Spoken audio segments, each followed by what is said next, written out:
Right. Well, welcome everyone to the fourth week of the Meltdown League. I am your consistent host, rhacker93. Your consistent producer, Tactical Gamer, is also here, and then our guest host for the week is Icicle. Hello, everyone. I'm glad to be here. Hope you're all having a great evening. Hey guys, just gonna say I'm very excited for these games.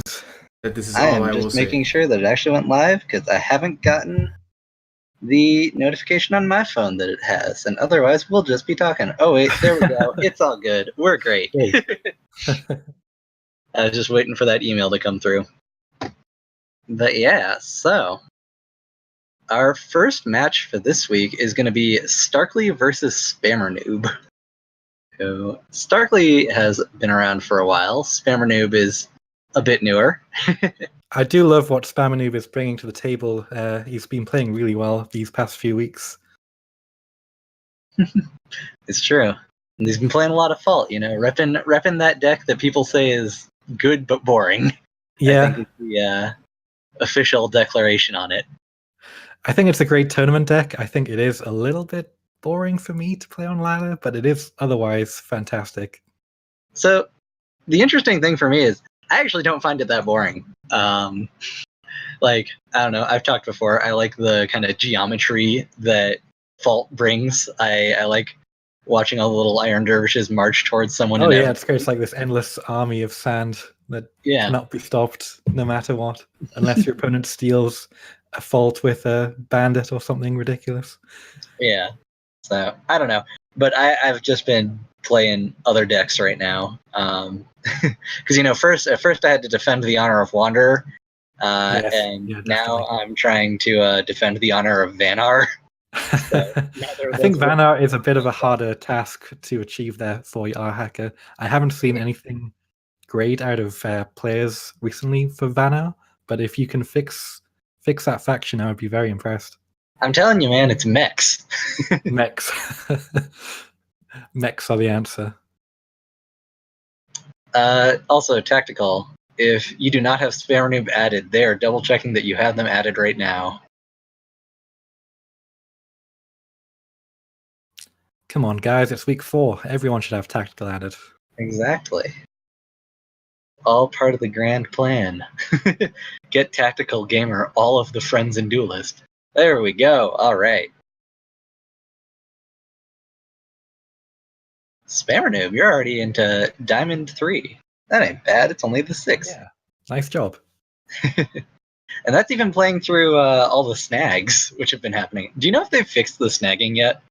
I was playing earlier and the snag bug was still happening, so I assume it hasn't been fixed yet. I heard that they were supposed to be fixing it yesterday or today, and seeing as today has happened, oh cool, Spammer Noob is saying the snag is fixed today, so it sounds like we might be able to play Duelist with no snags, which means the queue times should go down immeasurably. Do we have second-hand confirmation on that? Because it could just be Spammer not receiving that snag bug, but yeah, they actually just fixed it they fixed it for Spammer Noob so that they would be able to grind to S rank before anyone else, because Spammer Noob is the new Furoka or something, just like favored by CPG. Oh wow, I'm seeing some spicy cards in the lineup here. Yeah, I know. I mean, I don't know that I've ever seen Celebrant or Dream Shaper played before. Yeah, what is up with that? Interested to see how it will play out, but nah. I don't even see how those two cards have any synergy together. Oh, well, one of them has a card or a keyword called Bond, and so it does something if you have at least one other of its tribe. Ah, so I see. Synergy. Yeah. The other synergy is drawing cards is good. Drawing cards is good. That's the first lesson for tonight. But all right, let's get this started and start talking about the other slightly spicier hand. So Starkly here is running and possibly replacing one of a pet card of mine. Nope, not replacing the pet card. I will admit that I cannot even remember the name of that card. It is Night Fiend. Night Fiend.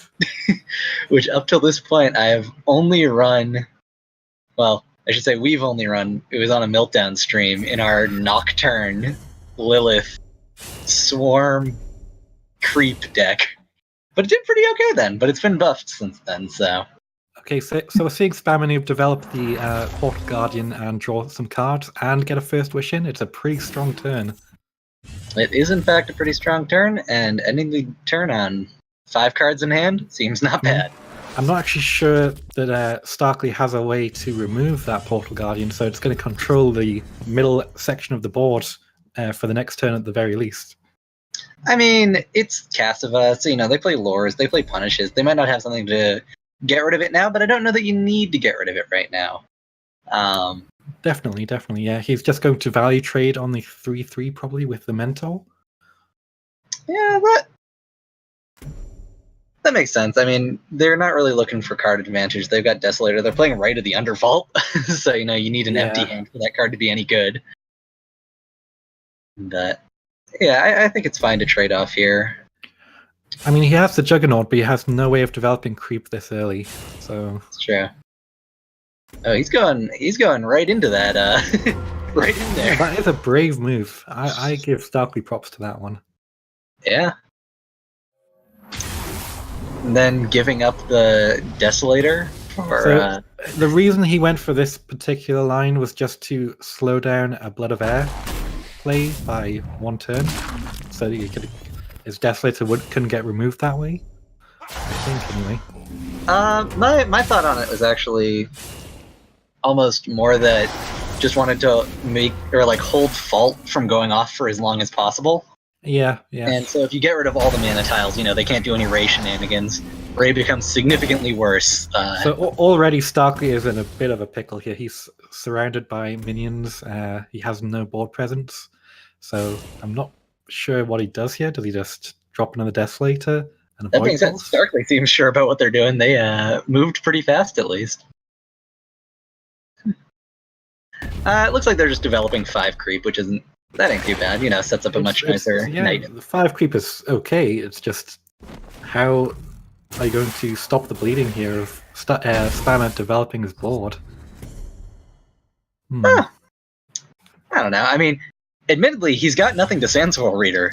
This is one of the main weaknesses of Vitruvian. Their 5 mana turn is generally Blood of Air or Sandswirl Reader, and if those are not good plays, they tend to not be able to cast anything at all.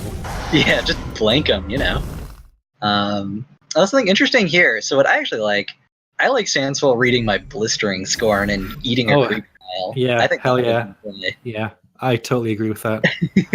It gives you card advantage because you essentially cycle for that turn. You get rid of the creep tile. You can still trade with the Scorn. But yes, Starkly's going down to 9 HP here. It's a bit scary now. It's getting a little bit scary, but he does have the Munch, which should help. Yeah, it gets him back 3 health, and then I guess there's a bunch of healing in Starkly's hand. Yeah. Right here. Spammer's only at 15 life, so this is going down to 13. Bleeding out for both players. I can see this Night Fiend actually putting in quite a lot of work. Yeah, we can see right now that even post Fault, it's going to kill off 4 of the Dervishes, so it's a very powerful tech card for that. So, yeah, and there's the Fault. No Ray to follow up, though, so I'm not sure about this. I'm not sure about just making the Fault. I don't agree with it. It's giving Starkly the time he needs to retake control of this game. Yeah. Now, if you don't have the Ray follow-up, you really need to be super far ahead, and certainly not within range of letting them just pick you off. And this is also a danger. You know that they run Shadow Nova. Yeah, so Cassava is one of the 1 generals that can actually do something about this. So, I don't know. I'm not a fan of that play. I would have just I would have liked going Sandswirl Reader on my Iron Dervish, and surrounding Starkly. Just getting something on the board would have been better. Yeah. Now, man, this hand is still so awkward. You can play 2 things in 1 turn, but it's not great. The cannon car is okay. It's not fantastic, but it's okay. Yeah, I mean, I guess I can agree with that. But I don't think Ka's going to come down here. I think it's probably Scorn into Obelisk. That seems fine. The one thing Spammer has to his advantage is he has a lot more cards. So, and the dervishes will over time win this game. So it's now a race for Starkly to kill Spammer before that happens. That's true, though. Starkly does get to kind of clear most of this board. Oh wow, this Night Fiend is massive. Yeah, no, Night Fiend is definitely a powerful card in this matchup, at least.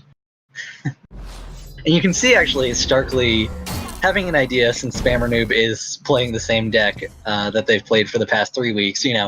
They played the Shadow Creep directly next to where the sand tiles are. Yeah, so yeah, that was very smart. Do it clear. And there's like a couple. That obliterate is incredibly scary. Yeah. There are it's just 8 lethal creep right now. Fiend.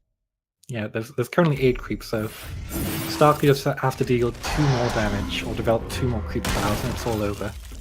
Yeah, which, isn't the most difficult thing to do, or just play Desolator, ping Desolator, and then play Obliterate the next turn. Yeah, that would be another plan. I mean, unless Spammer can find some of your heralds if he runs them, that would be game over.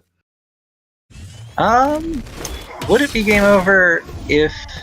Yes, it would still be game over if Spammer Noob found another fault. Because I was thinking you can actually remove 2 Shadow Creep tiles if you yes. fault. But the Desolator will deal 4 damage. Yeah.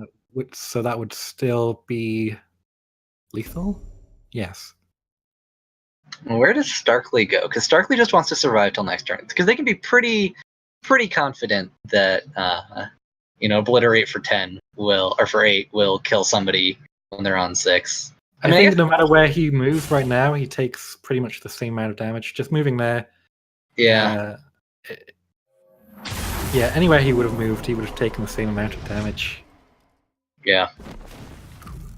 No, and actually I realized if there was a Herald, it wouldn't actually be over.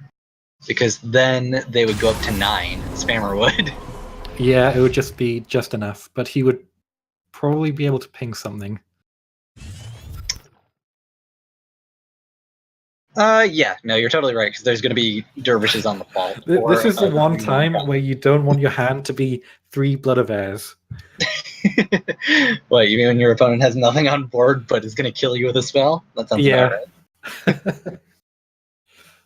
And Blood of Air is a very powerful tool, and it's very powerful even against a card like Desolator, which is usually very resistant to removal. But yeah, no, if you're just going to die, there's not much it's going to do for you. So what can Spammer do here? I mean, the best he can do is put down as much face damage as possible. And get rid of the Desolator, because you're on 6, and you don't want to open yourself up to way more lethals.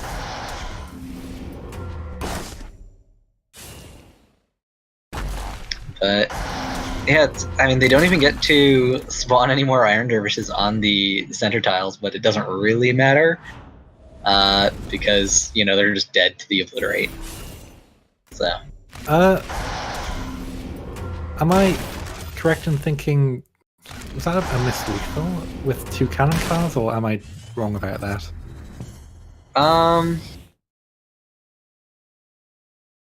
So if there had been no, because they had to remove the Desolator in order for the second Iron Dervish to go. To walk down and hit, because that was 4 damage gained for 5 mana instead of 3.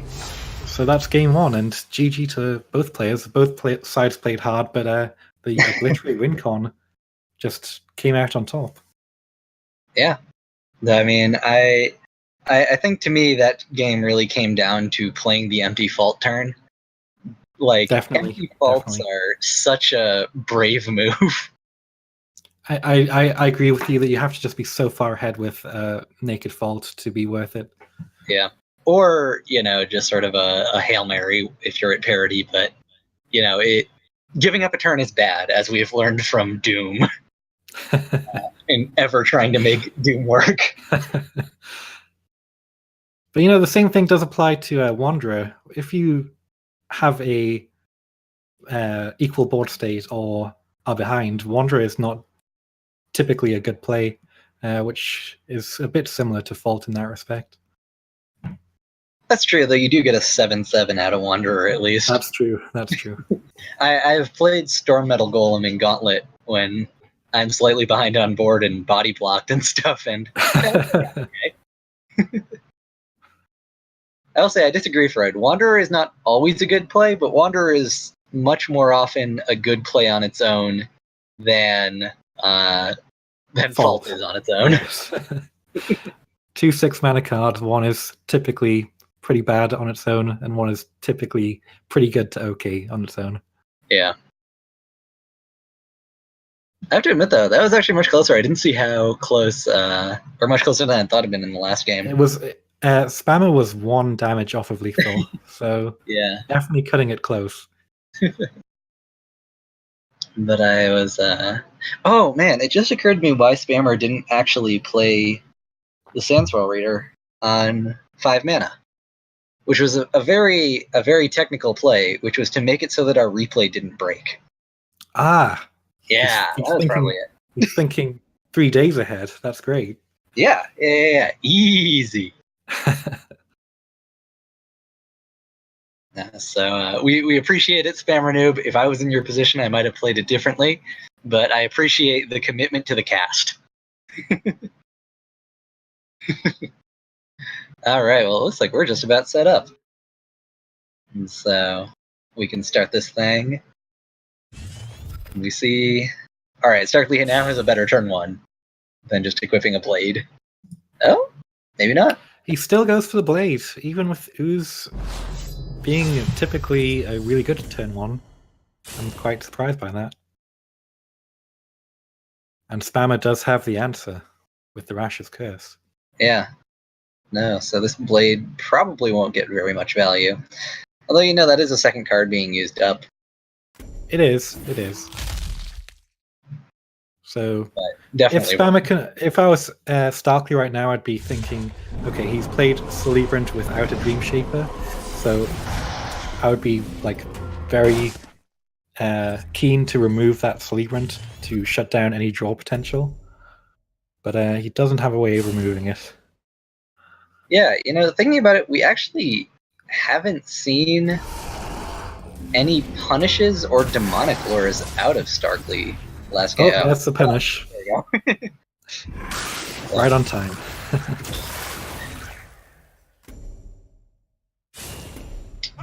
Spammer going for that.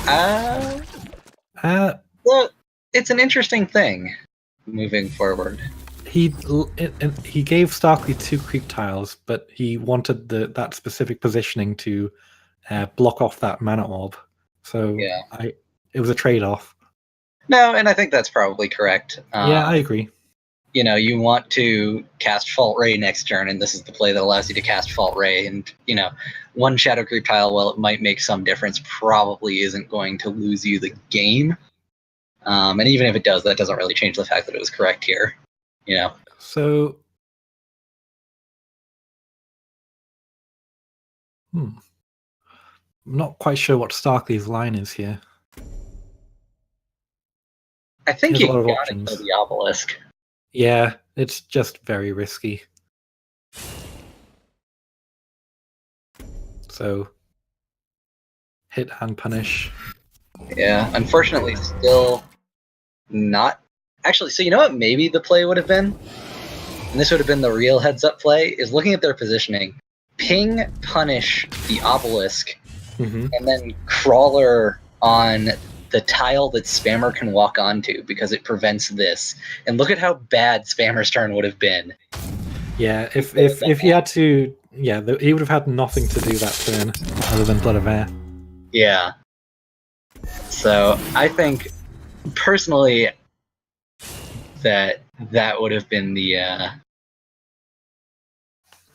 play I would have made. However, this one was fine, Starkly can Shadow Nova plus Crawler keep their poor and bottom once again, the Night Fiend is probably going to be pretty instrumental in handling this situation.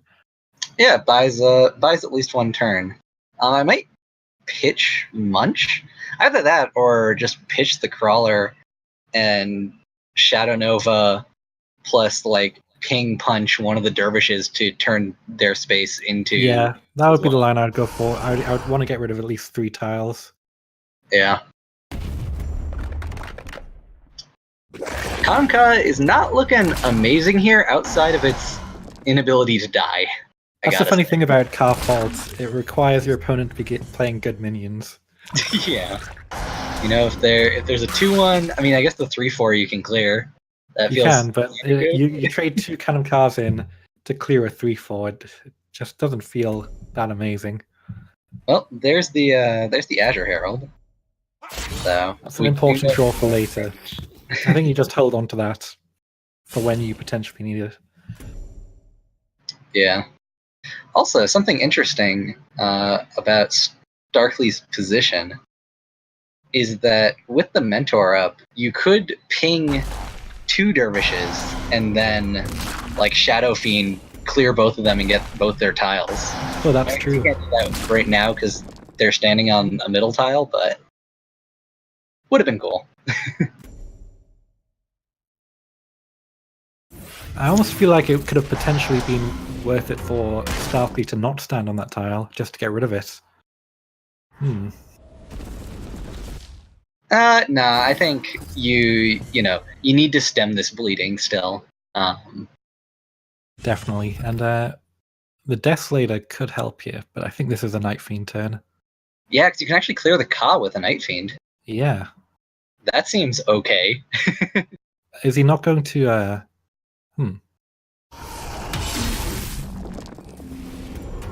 Was there a better way to do that? I personally prefer turning the top sand tile, exhuming sand, into Shadow Creep. Yeah. And removing and like putting my 3/4 to a 3/1. Since now they do just get to clear that, but Starkly's doing a very good job of mitigating this fault, as it is almost completely swapped back from sand into creep. I'd love to know if Starkly picked this deck as a specific counter to fault, because it does work really well against it. Believe they actually did. I believe I remember them saying that they knew that Spammer Noob was going to be on. I mean, Spammer is just in full top deck mode right now. Like, Not if they draw another golem, they're not. Yes.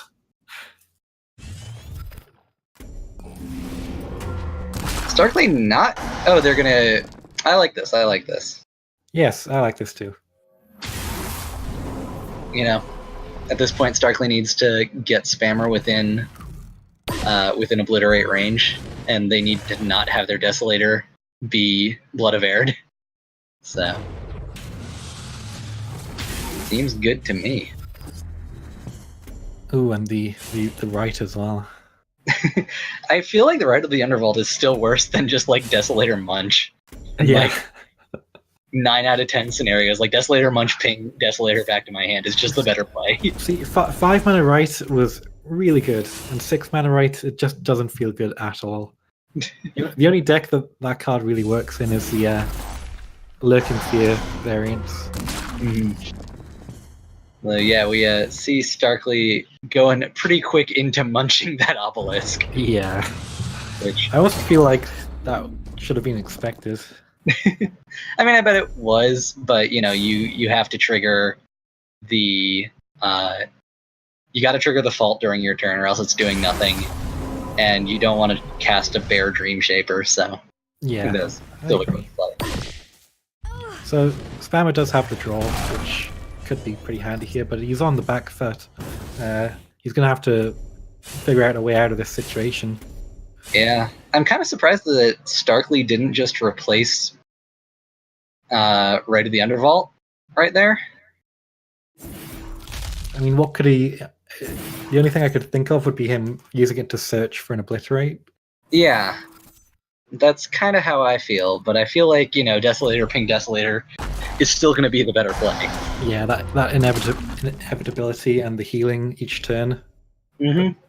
Spammer is building up a respectable board again.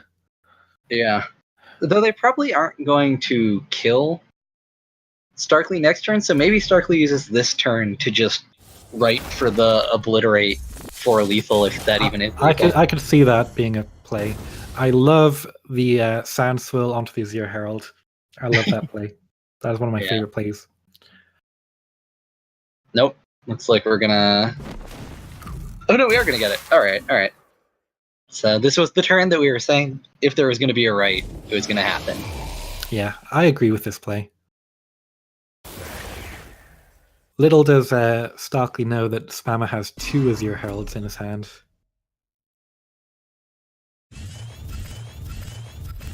Oh, but an Infest. The Infest. This is a very specific counter deck. Yeah. Oh my. This is... That is something. This is quite a bit of damage. Is that lethal? With Infest? I think it might be. Oh, and an Obliterate apparently got burned according to Spammer. Oh wow.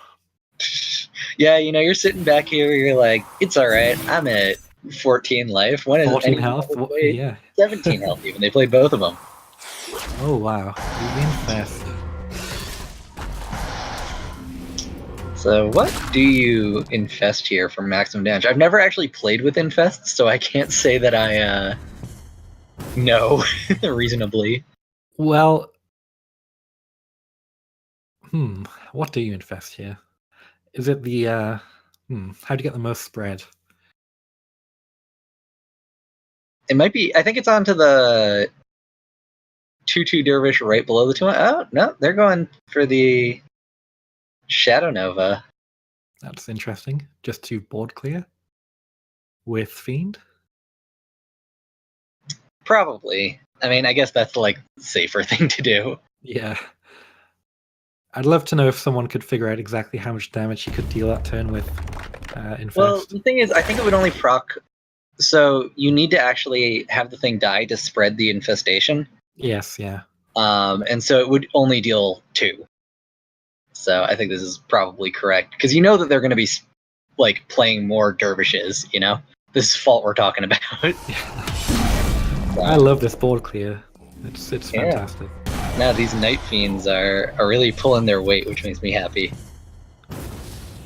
I mean, what does Spammer do? Does he? He draws yet another Dream Shaper. Thinking that they want more more minions in play.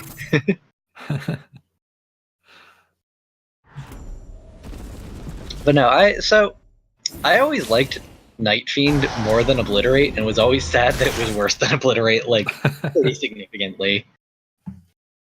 It's like, man, like this card, rewards me for having Shadow Creep, does a cool thing. It does what Shadow Creep wants to do in like clearing the board, because Creep is like a slower deck. Like builds me up to my stuff, but then I was just like, and it's bad. If dealt 3 damage, maybe. Yeah. Well, there's the Obliterate. There's the Obliterate, yeah. I'm gonna be more sad if this ends in Obliterate than Infestation or Infest. I think you just go for the double Desolator this turn into Obliterate. Probably. I hear that some people like not dying. Yeah. No, and that is the play that they are in fact going for.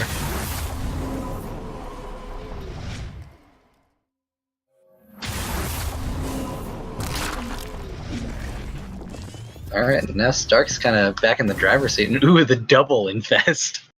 I would love it if he killed him with double Infest.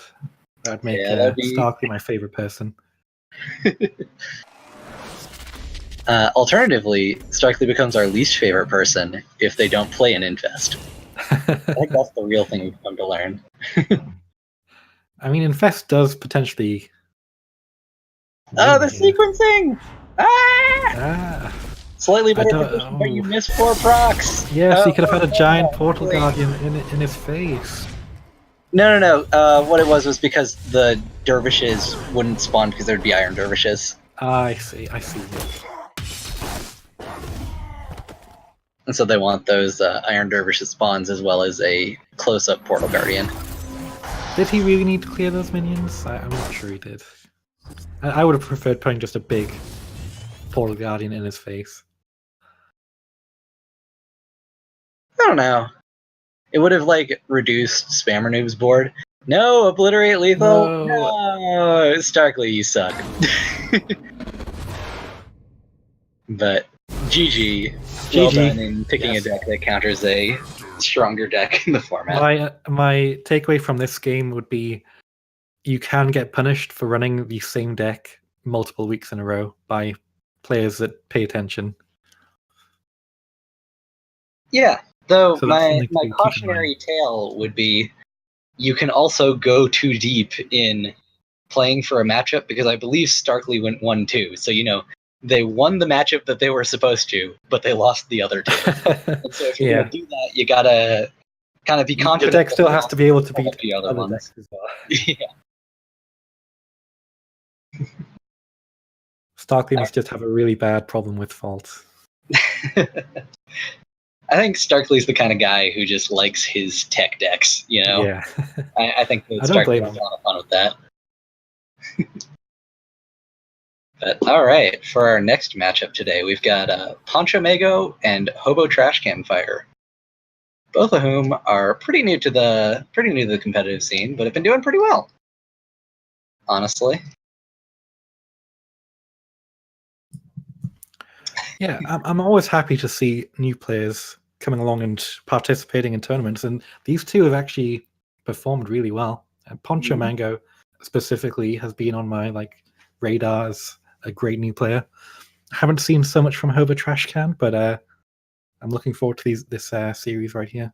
Neither have I, but I can say thank you, Hobo Trash Can Fire, for being one of the higher donors to the Meltdown League prize pool. Oh yes, thank you very much. I think they got one of the artist tiers, and then they won a free Meltdown citizenship, which was one of the giveaways, which I still have to do, is giveaways for this week. I'll do that after this at some point. Poncho Mango is saying that he is 1 year old. I must say, you're very impressive at Duelist for being 1 year old. And guys, you can be an old Duelist player, but you can be new to the competitive scene. Yeah, lots of Duelist players stuck to either ladder or gauntlet. Like a lot of gauntlet players this year have come over and started playing on the ladder and participating in tournaments, which is great to see. Yeah, but I mean, I've been playing for 3 years, but I've been playing competitively for a year and a half. But we have a game to start. So, we have Wanderer Kalios. Wait, no, am I looking at this one? Yes, Wanderer Reaver. That makes a lot more sense.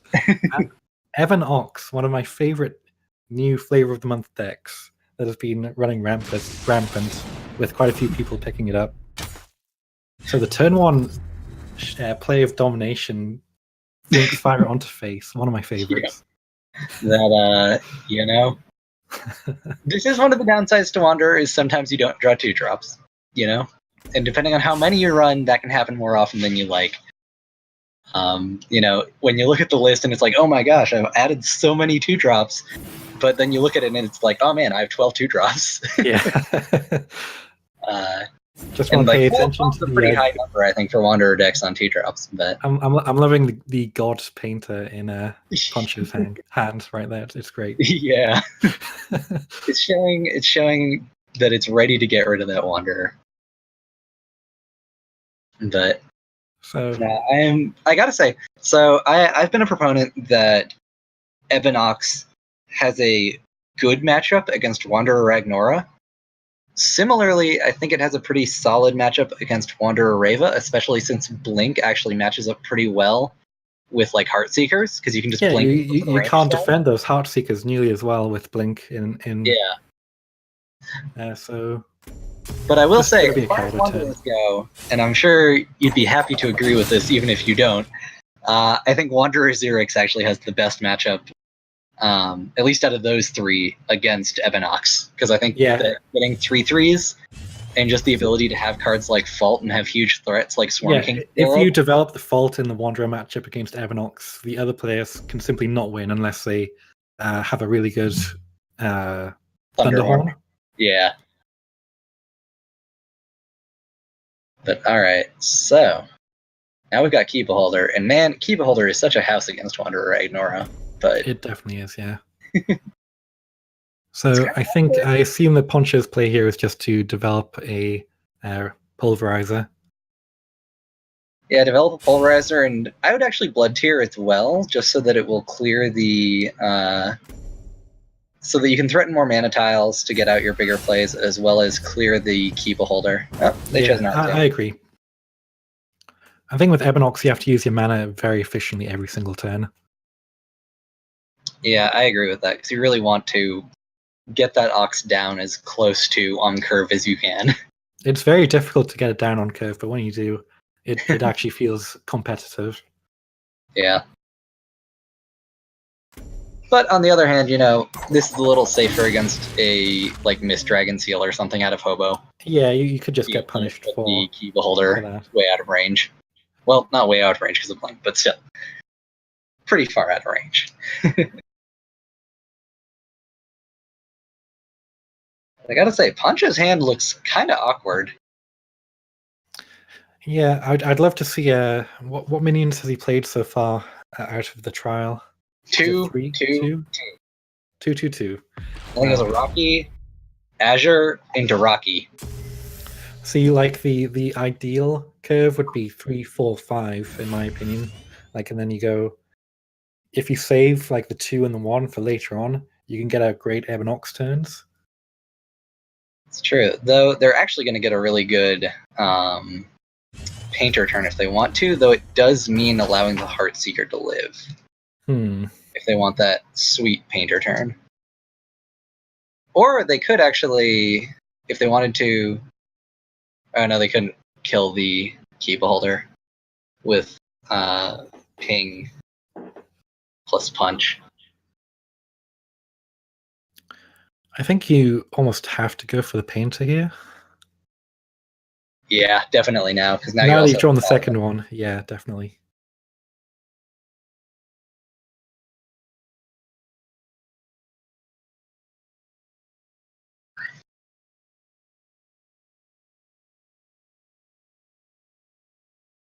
Well, they're certainly thinking about it. I mean, what would be the alternative? I know what they're thinking about. They're wondering whether or not it's a good idea to play the God Painter or the normal Painter. So it seems like he's not going to go for the Painter. He's going to go for a... Oh, no, this is so much sweeter! Yeah! No, I and like then that Blink he play. plays the Key Beholder. No, this that is a better play is 200 IQ. I really like that. Now, you see, this is why Songhai is trash, but Kalios is the best of them. Yeah. Kalios can do some plays that just blow my mind. Yeah. This is a better board state, because he could have just easily cleared the Painter. Mm-hmm. Now, and giving Pados isn't nearly as good. Yeah, to Wanderer, especially when there's a 6-drop coming down that you're going to have to Painter or two. So, and this gets out 1 in 5. So now there's been 1, 2, 5 played for Ox. So and it does have the 3 in hand, so 3 that's and 6. 4 out of 7. Yep.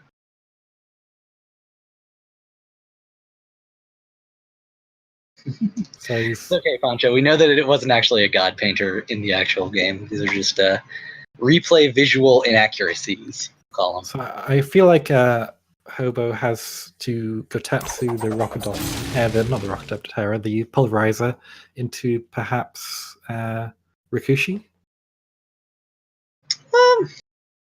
Yeah, or you could just develop the Bloodbound Mentor.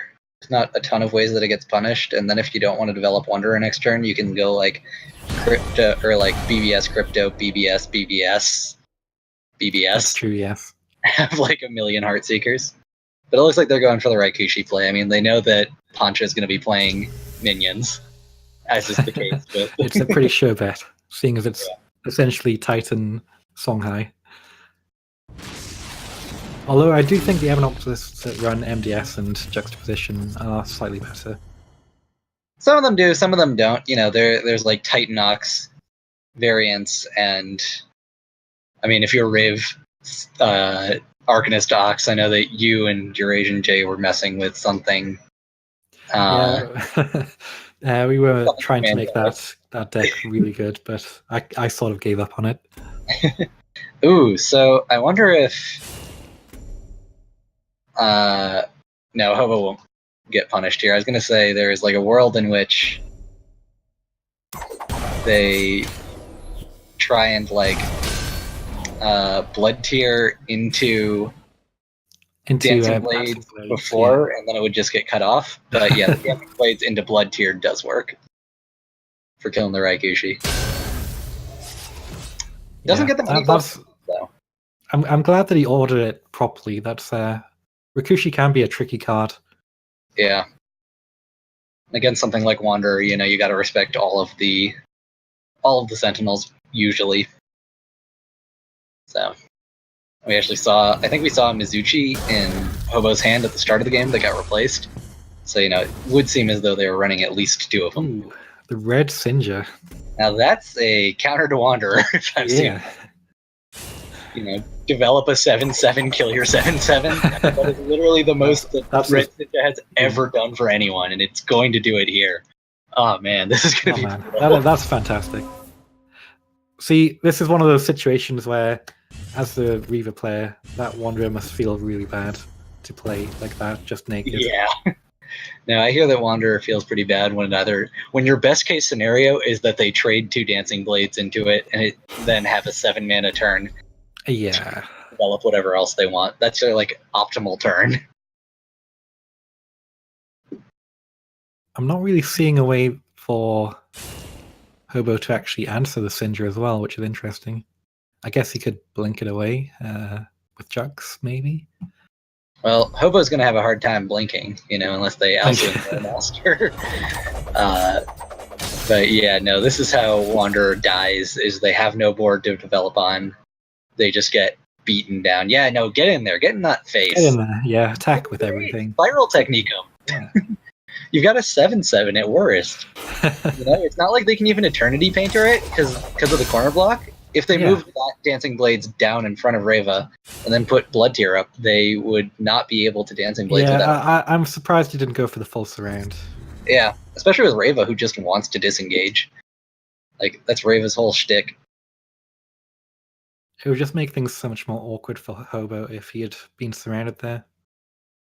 Yeah. Because now he gets a pretty decent,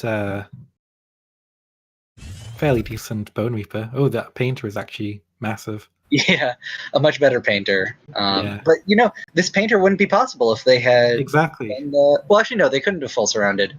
Because that Dancing Blades has already moved because it was killing the Raikushi before. Never mind. I see. Never mind. It's okay, Pancho. I said that. Everyone makes mistakes. After we said it, but I said that right before your message about moving both Dancing Blades. So, casters are not 0 IQ.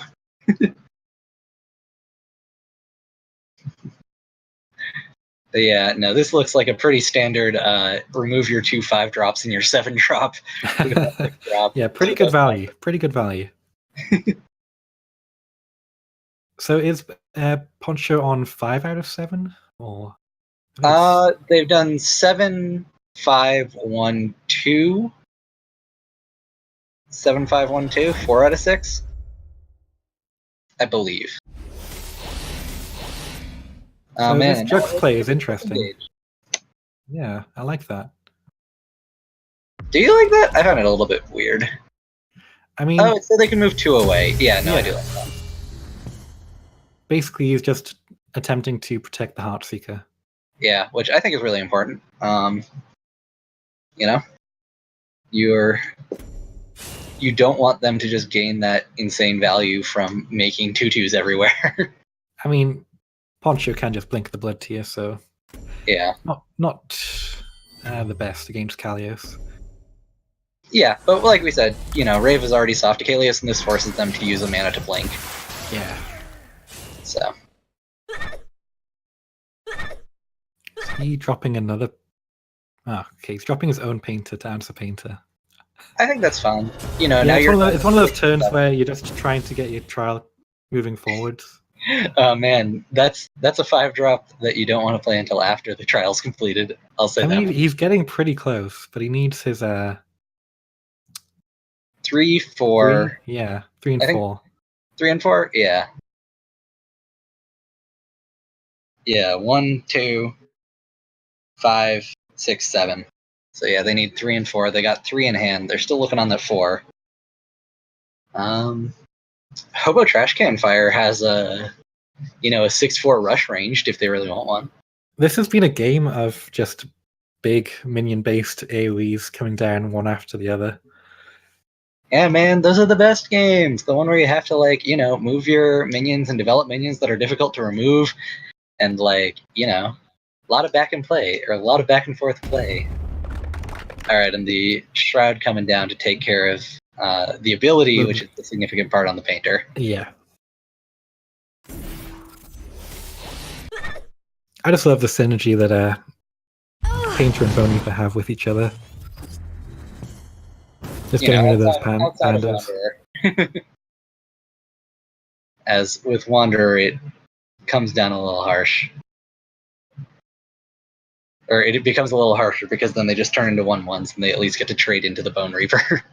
So what does Poncho do about this Bone Reaper? He's got 2 battle pandos. Yeah, I mean, they really want to play that 3 mana. But no, he's going to have to. He's going to have to play the Bone Very Reaper. good. So a really neat thing about the Bone Reaper versus Bone Reaper is that Poncho's doesn't have to be provoked because of Blink. That's right, yeah. Which I think is a neat little bit. They are sacrificing their Eternity Painter. I'm surprised you don't see more Kalios on ladder because Provoke is actually really common on ladder right now. I think that it's probably because it's very difficult to just play traditional mid-range decks at the moment because Wanderer really likes values, yeah. Just because they're playing higher value threats than you the entire time and have a vanilla 7/7 for 6, which is actually just to pretty keep good in them those matchups. going, yeah. If you aren't far behind on the board, which in mid-range versus mid-range usually aren't, pretty close to parity because you're throwing your stuff into your opponent's stuff. Yeah, Wanderer comes down as actually a big threat.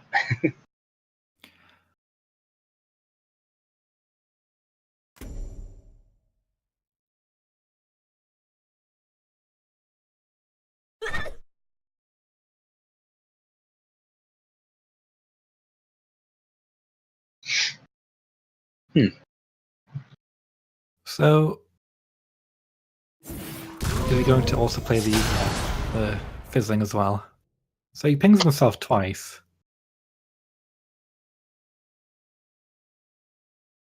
So they do that, and then their Bone Reaper is either going to die to just ping or end of turn. So he may as well attack with it. Well, no, you don't attack with it. Oh, because you get the effect off. Yeah.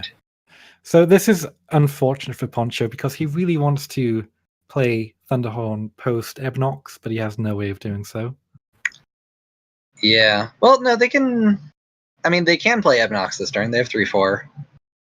But yeah, it can't play it after the Thunderhorn's been played. But I think you definitely do. This is the swing turn for you. You're starting out with a Bone Reaper. Oh no!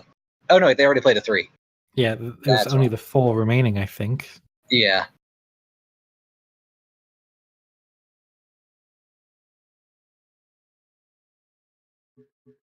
I mean, it doesn't feel great, but it's also not terrible. He's going to have to find a calligrapher or something like that to give him the gas to keep on going, though. Or an Ash Mephit to kill them outright. Yeah, Ash Mephit. That would be a great top deck. Yeah. I hear that 3 bodies is a lot better when each of them shoots 5 at something. Or 3 bodies for 5 is much better when that happens. It's interesting though. Traditionally in card games that I've found, spreading power and toughness across multiple bodies is pretty beneficial. In Magic or whatever, spreading out your threats is beneficial. Yes. The stat line on Ash Mephit is 6 power and 9 life for 5 mana. And it is pretty efficient. It's actually very efficient. It's just that in Duelist, like, the stat line of a 2/3 means so much less, and the fact that like 2 of them can be out in the middle of nowhere makes it so much worse than it I is. think the random nature is the weakest point of that card, which decks like Ebnox just circumvent by making it do 5 damage per minion. The other thing with Duelist is there are so many just massive AoEs that can deal with spread out stats like that. Like, for example, Plasma Storm, clearing a 5-drop doesn't feel very good. Yeah. Oh. Hobo choosing to go face? Oh, is this lethal? I think this is lethal. Looking at the light up on... Yeah, that's lethal. Man. The Killing Edge is all he needed. That 3-card or 2-card 6 damage combo. Yeah, wow, that was close. That was close. That was a lot closer than it appeared with the health totals. I actually wasn't paying too much attention to lethal and thought that Poncho had pretty much got this. Yeah. I think it is a matchup he can win. Oh, yeah, definitely. No, I feel like they also kind of got into a little bit of an awkward moment where they couldn't complete their trial. And I think that was really hard on them. That's the real problem with Ebnox. If you have those repeat turns where you're just not drawing the card you need, you can just quickly lose the game.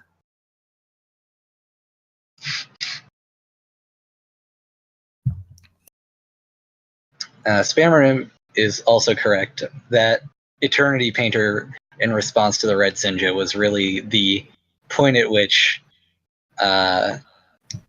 Hobo Trash Can kind of regained control of the match after losing it horribly to the Sinja. What I would like to see this game is a bit more diagonal positioning, like around the general, to defend against cards like Painter and Bone Reaper, Paragon, things like that. Just from both sides, because both sides are playing those cards. Maybe not playing to those massive swing turns quite so much. Yeah. No, I do agree. Also, interestingly, there is a card in Poncho Mango's hand that I don't even remember the name of. It's Dust Whaler. No, that's in Hobo Trash Can Fire's hand. Oh, right. Poncho's hand at the start was Celestial something. It's the Celestial Phantom. Celestial Phantom.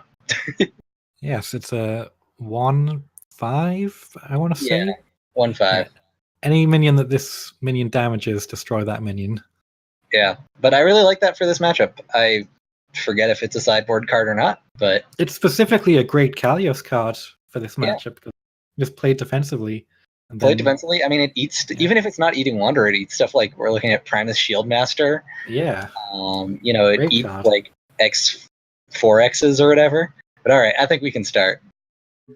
Yeah, there we go. So pretty standard one decision. Now we've 2 decisions. A slight decision, but I like not wasting my opening gambits.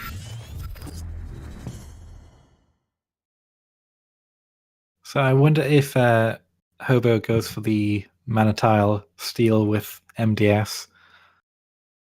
I feel like that's a really lackluster use of MDS in a deck. I mean, otherwise you're essentially burning your Tusk Boar. Oh, I guess that's true. No, that's fair. That's fair. You're like burning your boar or burning a card. So in that case, I like it. I like doing that over not doing anything. Yeah. You're like still essentially doing nothing. You can essentially steal all mana orbs, but that would be a bit counterproductive to getting Wanderer out. That's true, though. You're not really winning the board right now. And so it might be that you want to deny Poncho as many mana orbs as possible, just so that they can't ramp out their curve ahead of schedule and be a little bit more modular with trying to get Ox out later. Force them. I mean, if you do get all orbs, you guarantee that you will hit 6 first, no matter what. So it might be optimal. But the other thing is I guess, you don't even have to move there because you can move there, play the boar. What? I mean, I understand it, I don't necessarily agree with the decision, but I cannot agree with that play. What was the reasoning behind that, if you don't mind me asking? Like, in your mind, what do you think? Was he just wanting to save those resources? I think it's that, Miss Dragon Seal is a pretty specific but can be a very powerful swing card. Tusk Boar, I guess it's just not wanting to burn a Tusk Boar and it's like Rush.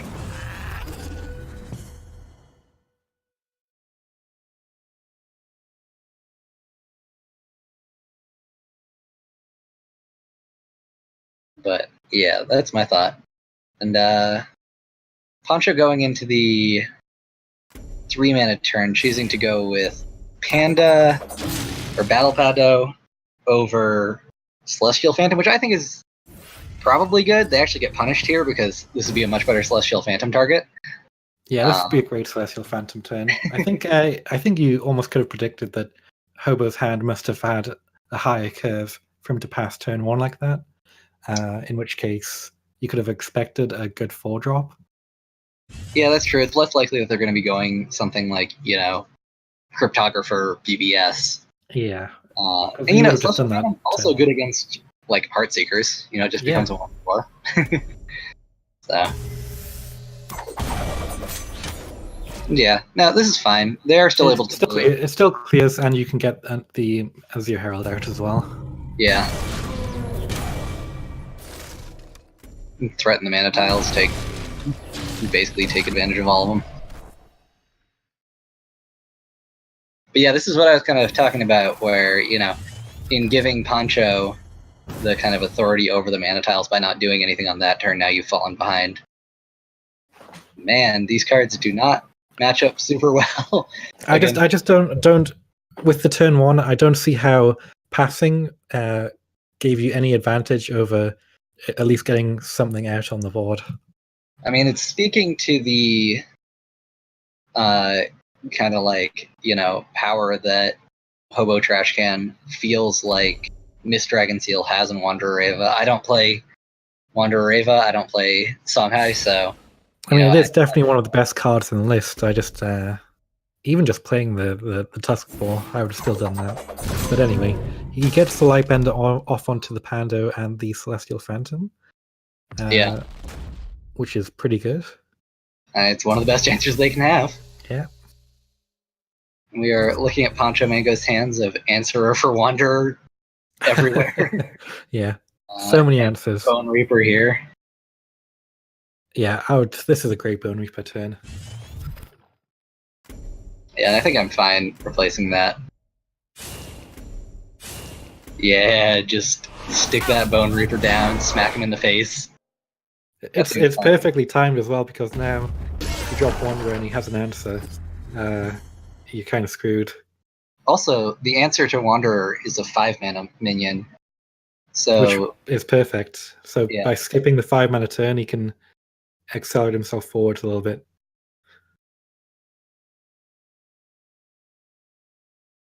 And here comes down the Wanderer straight into the Paragon.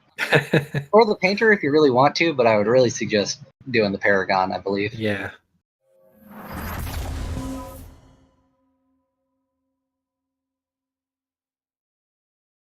How do you feel about pitching Eternity Painter here? Replacing it? I would. I mean, at this point, you've got control of the board. You really want to start developing your trial as quickly as possible. And you need to, even though these cards are amazing against Wanderer, you're still giving him 1/3 Pandos, which can be useful. I just think you want to get your trial done. Yeah, I mean, the downside is obviously they're going to be playing more big guys, and you can turn those big guys into 1/3s. So.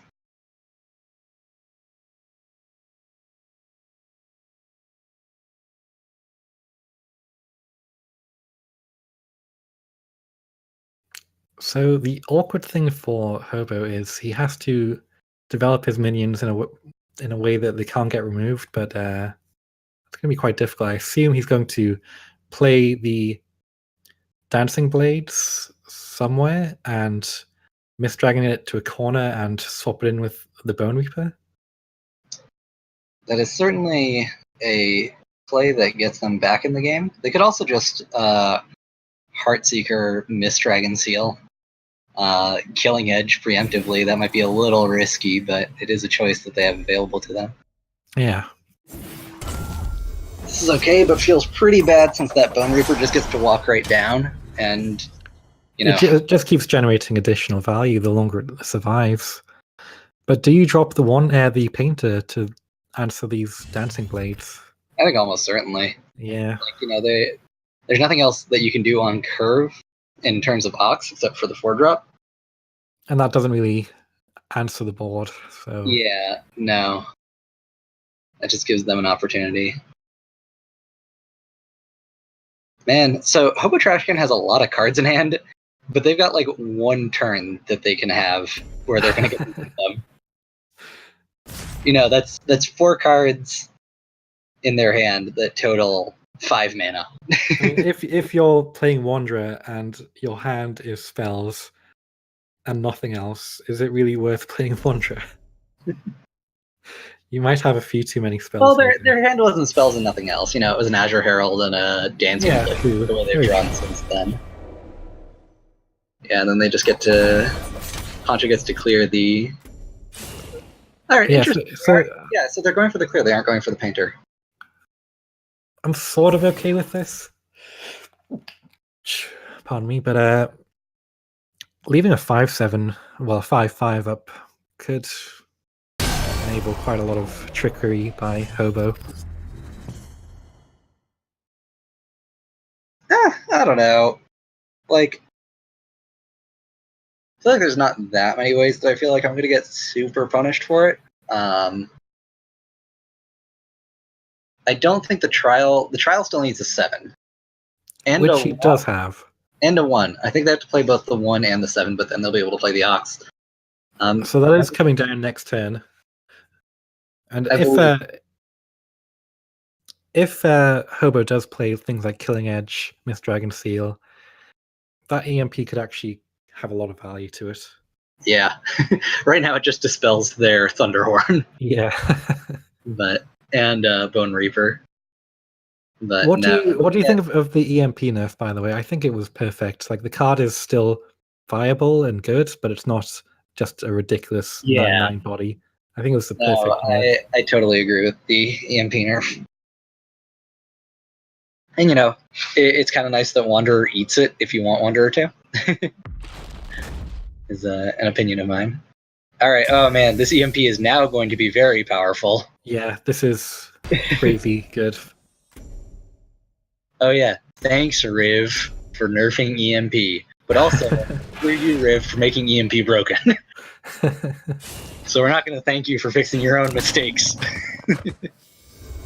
This is the part where Riv says that they were not involved at all in the creation of EMP, just in the nerfing of it. Well, he can say anything he wants right now. It doesn't make any of it true. So the EMP Alright, Riv has fessed up to their involvement in the creation of EMP. Oh man, look at this. It's like, how do you want to clear this board? Yeah, I almost feel like Sinja is the better answer. I don't know. If you play EMP, you can have Sinja as a follow-up, because Sinja will do more on a bigger board. And if you Sinja, you want to kill the 6/4. I'm kind of interested as to why they chose to pitch the Phantom. Oh, it's because Blood Tear will clear it. Yeah, never mind. This is a great play. Yeah, very good. Oh, yeah. I would have liked... Okay, yeah, he gets the full surround as well, which is pretty good. Yes, the full surround. It is still weak to Painter, but this time or Painter plus Jux, which there is... Oh, he does it! He does it! He does it! Yes. The staircase. Staircase positioning is overpowered. I was wondering if Poncho played Flame Wreath, given that there aren't... it doesn't seem like they're playing a build that has movement effects. but apparently they do. Or they do play Flame Wreath. They still don't play movement effects from what I've seen. Well, Flame Wreath, I'm sure I've seen a MDS juxtaposition in Poncho's deck. Really? Yeah, Yo, I'm Poncho, sure. you're in the chat. Tell us if you're playing Juxtaposition. Because I don't remember seeing a Juxtaposition. I remember seeing lots and lots of minions, because Juxtaposition deals 0 damage post-trial, and lots of minions deal damage post-trial, is at least my thinking on it. Yeah, see, Poncho's with me. I Lots of disagree. minions. Because who needs spells anyways? Well, the spell deals with a 7/7 for 0 mana. It's not bad. Yeah. Also, this is a very cute Dust Whaler, but not a very effective Dust Whaler. I like it. I don't think it was incorrect. I like getting the 7/7 out of my face, and I enjoy the fact that I can line it up with dealing a bit more damage.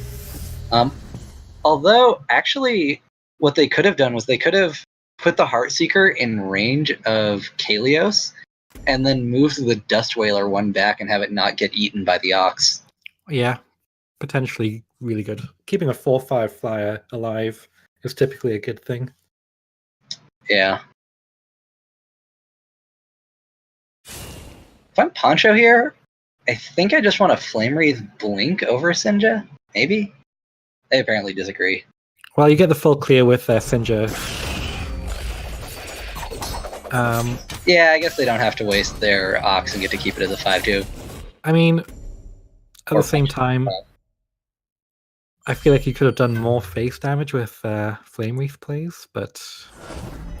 I mean, the thing is, if the Flame Wreath had hit the Dust Whaler, then it wouldn't have killed the Dust Whaler.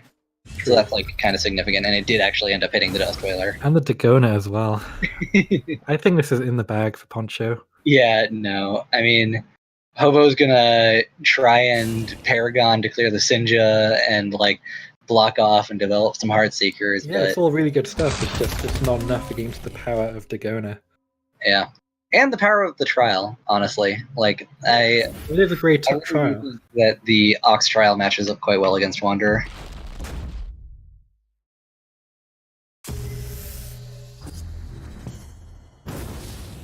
Alright, I'm choosing not to develop the second Heartseeker, but instead replace it for more card advantage. So you blink the EMP in and clear the Paragon. Also, they didn't have 9 or 10 mana, so they couldn't have done that. But yes.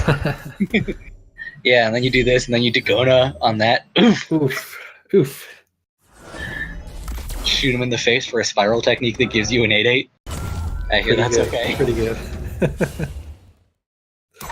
Yeah, it removes a minion and develops an 8/8 and deals 8 face damage. Pretty good.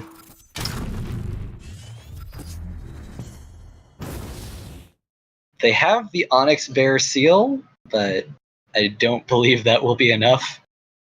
I don't think anything is enough.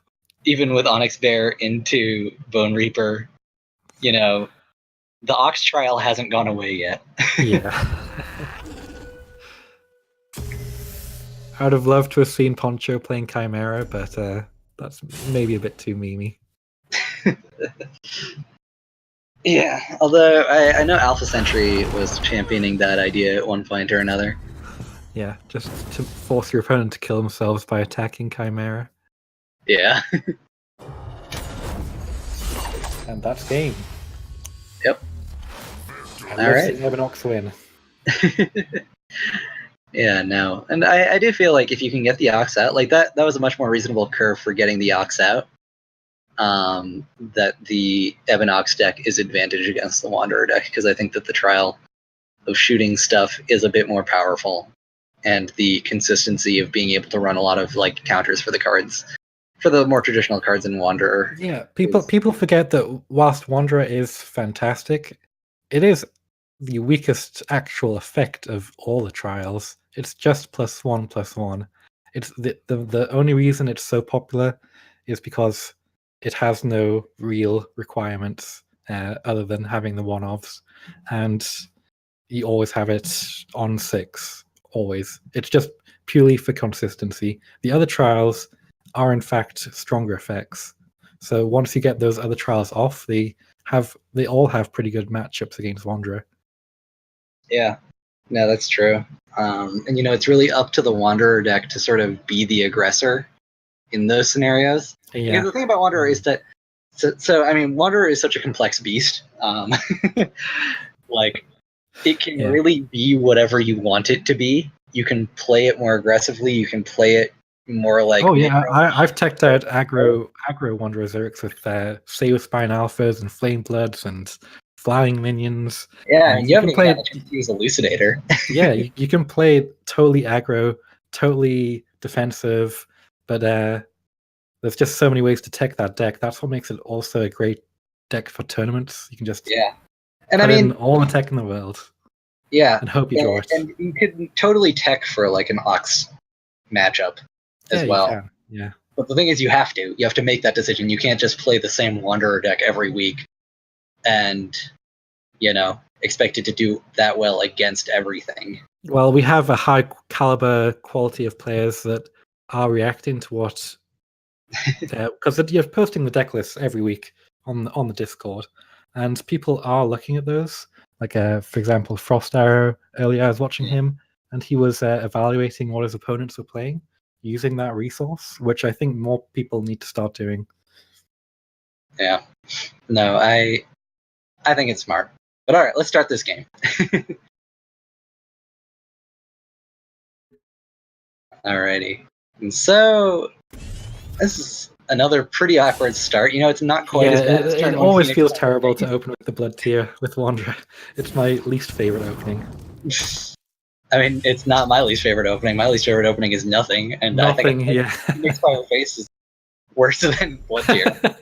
Yeah, so it's better than Game 2. Yeah, although, this is so brutal. They top decked the Blood Tier, and now don't have to sacrifice the Rocky Pulverizer or like play it defensively. They can just stick it in middle tile and threaten to go to 6 and slam a Bone Reaper against a 3-mana play. That actually just reminds me of a ladder game I played against Death's Advocate last night, where he opened Flame Blood, then I played Blood Tier. He had a Blood Tier to answer my Blood Tier. Then I played a Flame Blood. He had another Blood Tier, and then I answered that with Blood. It was just pings backwards and forwards. It was fantastic.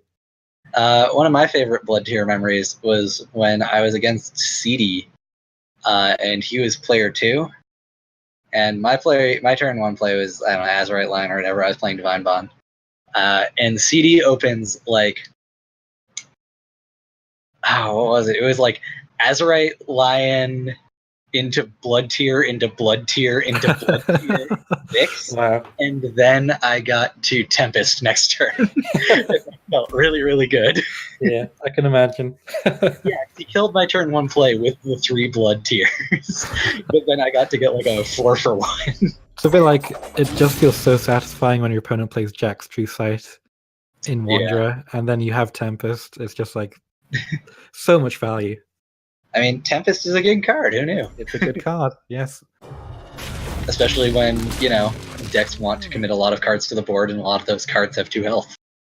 I hear that that's pretty optimal stormy weather. So, Hobo clears the board, but also Poncho can just ignore that Tusk Paw and just develop whatever he wants. Yeah, it'll be interesting to see if they do choose to clear the board, because it's something, Tusk Paw hasn't actually been that active in the meta right now. And so if they haven't really experienced a Tusk Paw meta, they might, punch it without thinking. I think the correct play is just to play a defensive Flame Wreath. They disagree with you. Wow, okay. They think it's to play an aggressive Battle Pando, but they don't screw up the Tusk Paw play. Good job, Poncho.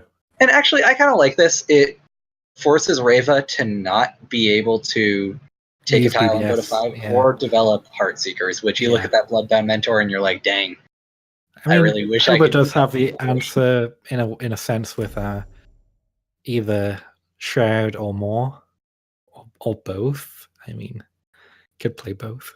I don't think both is worth it. I don't know that you need Rust Crawler here, probably. I think I would replace that ASAP. It's doing absolutely nothing for you. Well, I guess they might take a tile with it, is the one thing. Yeah, take a tile and then develop, and that way they're ahead on board. Yeah, it's gonna denies Poncho getting a 6-mana play next turn. but Poncho is, in fact, going to get to Flame Wreath blank Yeah. and clear. Ooh, That's interesting. yeah, you play it back there. Yeah, You don't want to yeah. play into a Flame Wreath. You saw it last. Yeah, you didn't see it last game, actually. I think. No, he didn't play it last game. Or did they play it to kill them? No, they played an Eternity Painter. Yeah, they haven't seen Flame Wreath. But in any case, right below you doesn't take the mana tile, and that's another thing that the best players do. They hold on to those cards that can swing matchups until they absolutely need them, because you have to try and hide as much information as possible, because it's not just a best of one; it's a best of 3. So that's true, though. I will say it's one of those things you can do while you're ahead. But if you see a play that wins you the game on this turn, if you see a play like this and it's game 1, you don't hide. You've got to take it, yeah. Or even in game 2, you don't hide that. You take the good plays. It's just if you have two decisions to make, one of which uses, and they're about equal in payoff in your mind, and one of them uses a card you've shown, you can. It's just something to consider. Choose to hide it. Yeah. It's something to consider, but it's also a trap, which is why I take a point to talk about it.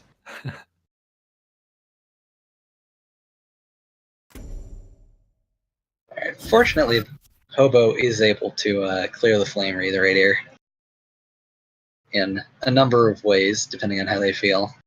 I feel like just clearing it with the 2/1 is probably not even. Yeah, you don't want to go too far down on cards here. Deathblighter. Some interesting choices. Card that says that they're interested in defeating AoE. I'm wondering if that was a sideboard card. Yeah, I don't know. It's always impossible to tell with Wanderer.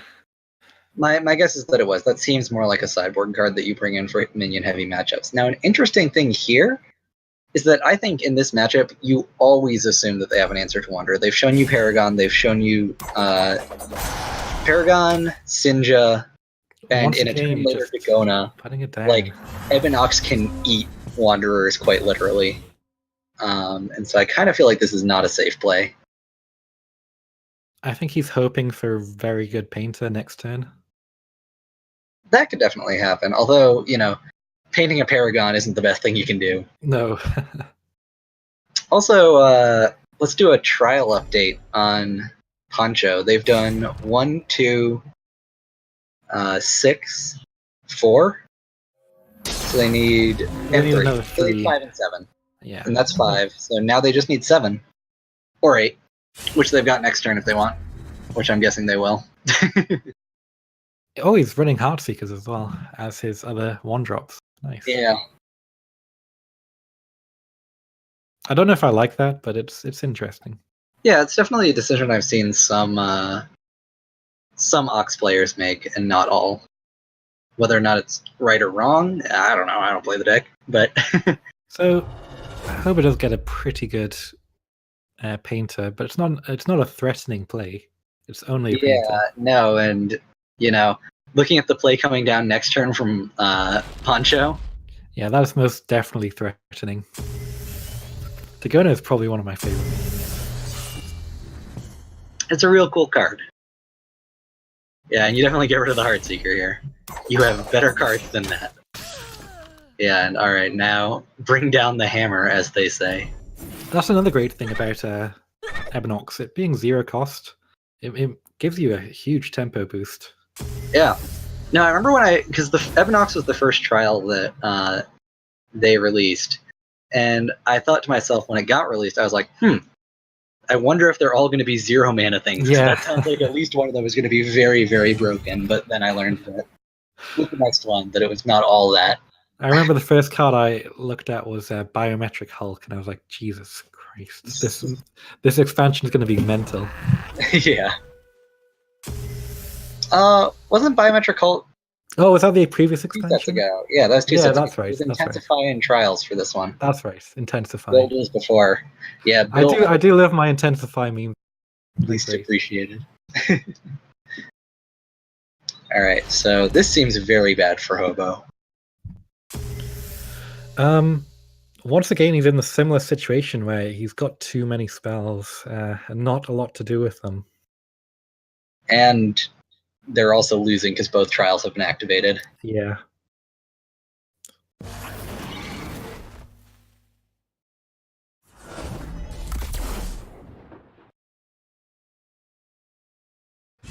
You just pass, yeah, that's all he can do. Yeah, that's real rough.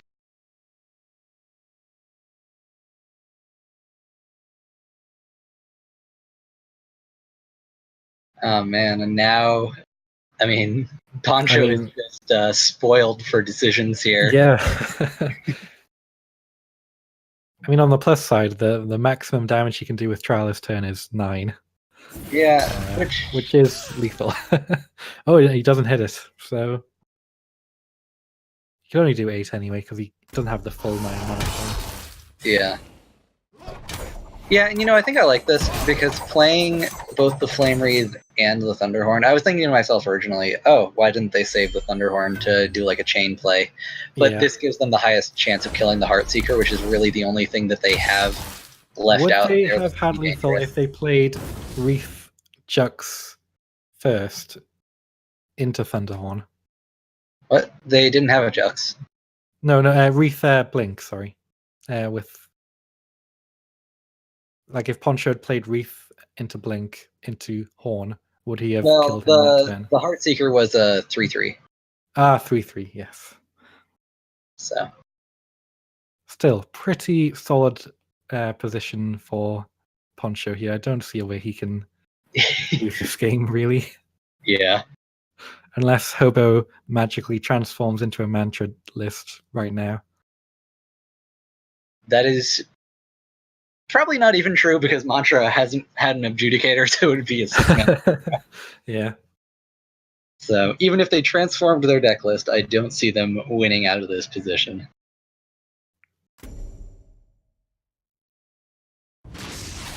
I mean, if they transformed into a Mantra list that had already been considered to have played 2 Adjudicators without reducing the size of their hand, then maybe. Yeah, maybe. At least Hobo got to show off the Death Blighter. The Death Blighter. It was almost a full clear. Yeah. Actually, it's pretty intimidating as a 4/5. It's not bad. I do think there's merit to playing understated minions with good effects in Wanderer. It's just most people prefer to play minions that are already well statted to make them even better statted. Yeah, and I mean, you can see the kind of obvious, the obvious reasoning behind that decision. Yeah. But all right, the next match on our list is Icy Fire 95 going against our good friend Riverath. Creator and nerfer of EMP, confirmed. Yes, if you've ever had a problem with anything in Duelist, just talk to Riverath about it because it's his fault. Yeah. Riverath has already taken credit for creating everything in Duelist. Riverath is Duelist. Some people have talked about T2K5 being everything in Duelist, but no, it's actually Riv. Riv is T2K5, confirmed.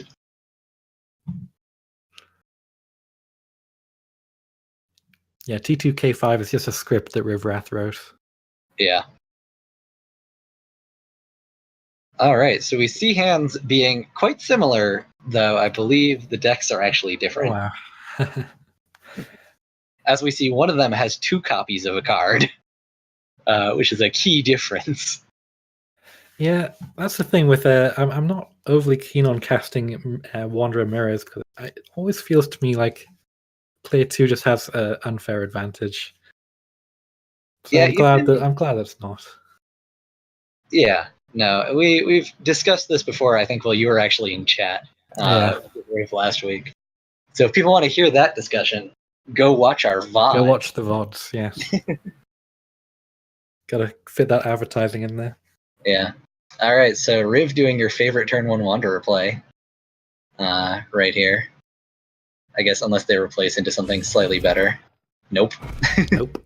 I mean, it's actually a really good card in this matchup, though, because you see a Ragnora deck and you're like, well, they're not running Wanderer. My first thought is that they're running some sort of egg combo. My secondary thought is that they've taken up Buildmar, which I know TM25 and Re have been championing. Buildmar is a real thing, and it is scary.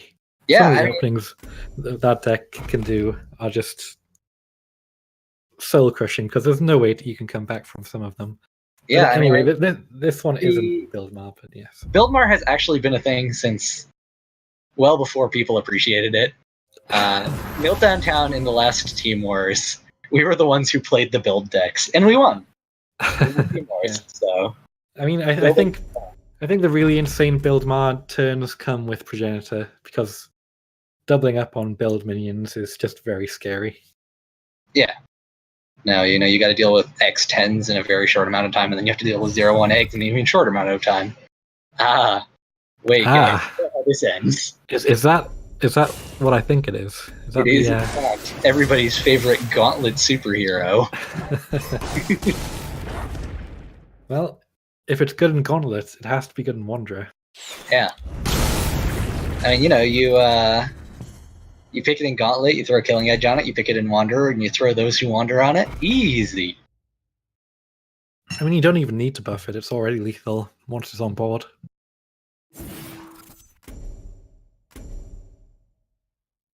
Yeah, this is showing off. Okay, so I will say, I agree with people who say that Lava Lance is one of the most broken cards in the game. Lava Lance is a broken card. It is totally broken. There is no defending that card. Like, okay, Draining Wave is a good example of a well-made version of that card. Lava Lance was that until they printed Ragnora, at which point it is no longer that. As having an egg on board is surprisingly incredibly easy. Hey, props to Riverwrath for having the perfect answer in Wanderer, which is always nice to have. I mean, you keep them when you find them. So. That's true. That's true. Real time is on, yes. Yeah, Water. We got that for you. It's just both sides like playing fast. So, We've got shit to do. Icy's got a little bit of an awkward turn here. They can, like, Ragebinder BBS, which isn't amazing. That's the thing with Progenitor. It's not something you can play on an empty board. It's just generally you need to have the board to be able to play it. Yeah. Interestingly here, Icy is giving Riv the Wanderer if they want it. I think his thought here is it puts Scorn out of action, essentially. And he just wants to kill Rivrrath. This is not going to be good, because now Riv can just punch into the Ragebinder, clear, and then flash Wanderer EBS. Develop way more than Icy's hand is able to handle. Yeah.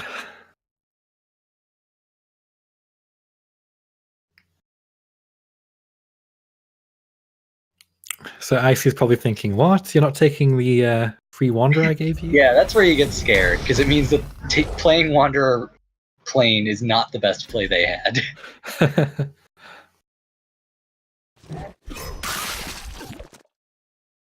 And you're playing against someone like Riverwrath. It's not like they're just making some stupid mistake. Oh boy!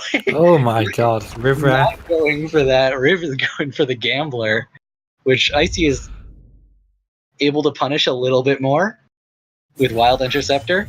Yes. So this is the danger of running sweet tech cards like Bloodsworn Gambler, is that they just look so juicy. See, I know that Riverwrath knew that this wasn't the best play. I also know that he did not care, and he just wanted to get the Bloodsworn Gambler out. Yeah. I think I would have killed the Bloodsworn Gambler, honestly. Yeah. Could very well be dead. Dang. Riv is convinced that Flashing Wanderer is worse. I'm interested on your reasoning on that, if you want to type it in chat. Because I don't disbelieve you based on your line of thinking, but I'm interested to hear what that line of thinking was. I'm excited.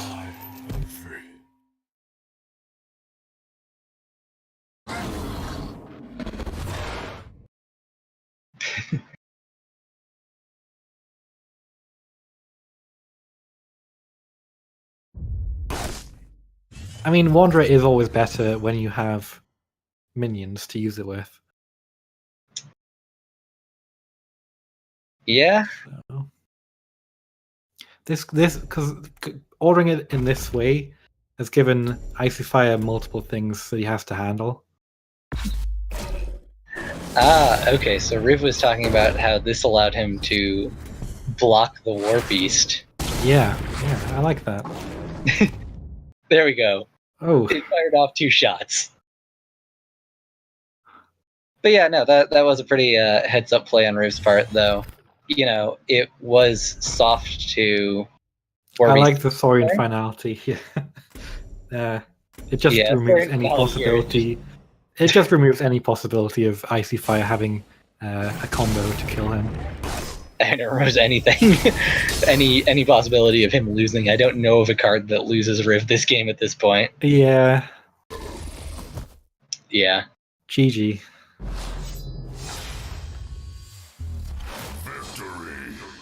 I'll just take this moment to mention that I hate Ragnar. Rippers are busted. No, that was a very good Flash Silithar play, Riv. Yeah, I actually, after Riverath explained it, that makes a ton of sense to me. And that's something that most people would not think of. Although, you know, even if they had Flashed Wanderer and it had run in, or they had played a War Beast, it still wouldn't have killed the Ripper Egg, and it still wouldn't have killed the Wanderer. It would have been a 7-1. True. I think everyone with half a brain is calling for Ripper Egg nerfs right now. Well, not everyone. Some people think it's fine. I think there are more nerfable cards than Ripper. I think Like Lava Gold Vitriol. No, I don't care about Ziran. I have never had a problem with Ziran in my life. Both sides played eggs. All right, let's watch both sides play eggs again. Yeah. No, but I'm not even kidding. I think that Ziran is good, but I think that people just don't play around it correctly because for whatever reason, or they don't play the decks I do. But I've never had a problem with Ziran once. In fact, when I started tournament play was back when the Control Meltdown Ziran was like a really good deck, quote unquote, and I just teched all my decks to beat it, and that was how I got into the tournament scene, was beating Ziran. Well, yeah, that's the thing though. If the ladder was all Ziran, yeah, but I'm talking about current day. You can, if it was all Ziran, you could tech against it. My issue is it's like 1 in 5, maybe a bit more games that are Ziran, and I just feel like it's an unfair matchup if you haven't teched in some way against it. I don't know. I think that Ziran is fine. I think Wanderer is fine. I think Lava Lance is busted. I think Ray is busted. Do you think Zoetic Charm is busted? No. Huh. That surprises me. I think Flash is busted.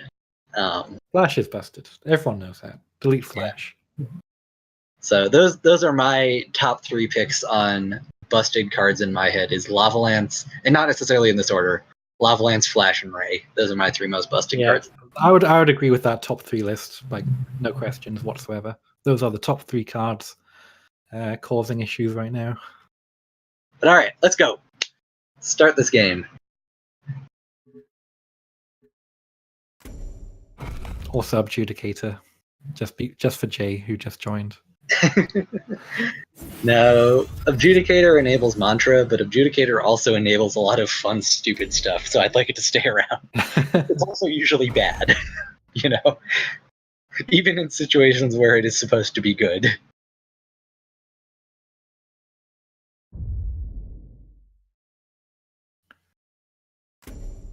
Alright, Icy going for the keep my Silithar beefy play. See, I really liked turn 1 play a 2-drop into a buff. Like, lots of people don't go for that line, but I think it's pretty good. I don't. I never go for it. Really? Yeah. So don't many know. times I've played like Pax Second Wish, like deal with it. Oh, well, actually, I should say I'm specifically talking about combo Ragnora and Greater Fortitude Okay. here. Yes. Okay. Yes. I think Icy did it because they really wanted the young Silthar to survive, so they could progenitor into Lava Lance, which is pretty game winning right here. Yeah. That is just oof, too much value. Once again, Lava Lance is broken. Yes.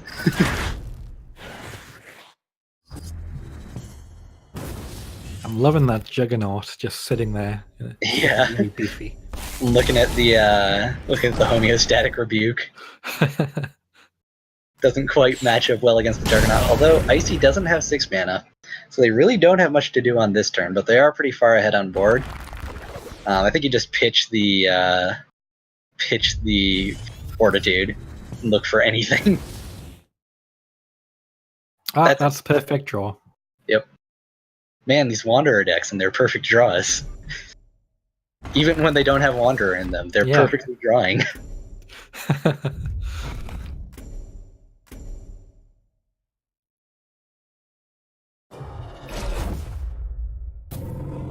Yeah, okay. It's looking good. Does let the Ripper survive with this play, but I mean, you're setting up for Flash Juggernaut. You just want to have the board. yeah. Riv isn't about to Fortitude into Thumping Wave, which would be amazing, but unlikely. My issue here is how is Riv Wrath going to answer Juggernaut? That is the problem.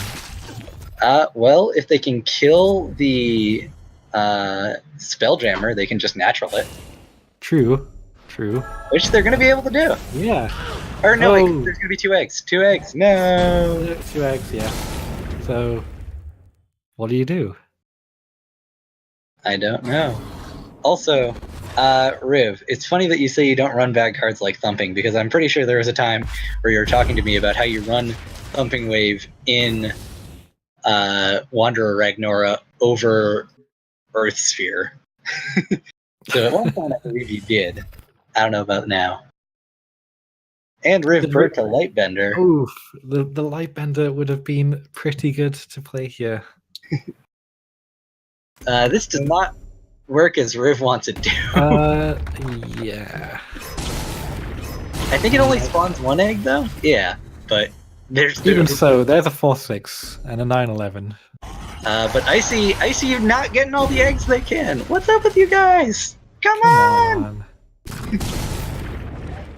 Still, it's looking pretty good for Icy right here. Yes, I've heard that having a 9/9, especially when even the homeostatic rebuke, it just makes 2 more eggs. Doesn't deal with the eggs. I would have liked to see him position the Juggernaut in a place where I could make more eggs. Well, it was provoked. Yes, true. But I would have liked it actually if they had put the egg 2 down, so that. Yeah. I mean, I guess they didn't want it to get dispelled, but still. I mean, at that point, it's already got huge value off anyway, and they're playing a 3/3 or something to deal with it. Yeah. TM25, you're asking why Wanderer is bad, but then why is Wanderer also the top of both the ladder last month, as well as the leader in the tournament? Because Draco Moriarty is the last X1, and he's running Wanderer Reva. TM25 will answer with that because he hasn't been playing in the tournament until this week. Yeah, but he was playing on the ladder. True. He's got you there. But no, Wanderer is perfectly beatable, but very strong. That's been my argument forever.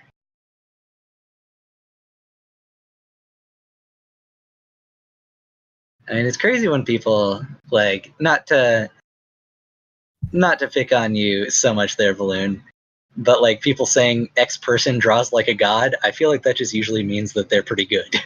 Yeah. Drawing well is synonymous with being good. It's the same thing.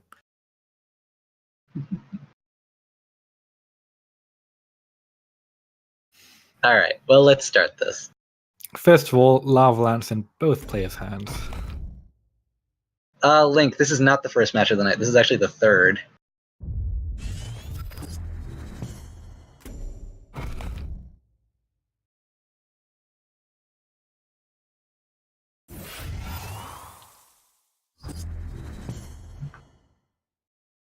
All right. So this seems pretty standard, just like, develop duders. The Damping Wave is actually, and Icy Fire wanted to attribute this deck to Zabiel. Zabiel's the one who made this egg deck and helped them learn it. I remember Dragol was also using the what's that card called? The 0 mana one. You just said the name. Damping Wave. Damping Wave. He was also using that when he was playing Ragnar. Yeah. Really? That was inspired by Zabiel. Yeah, I don't know, but Zabiel is the one who I attributed it to first, but at the very least, Icy Fire's deck is attributed to Zabiel. So, brushy.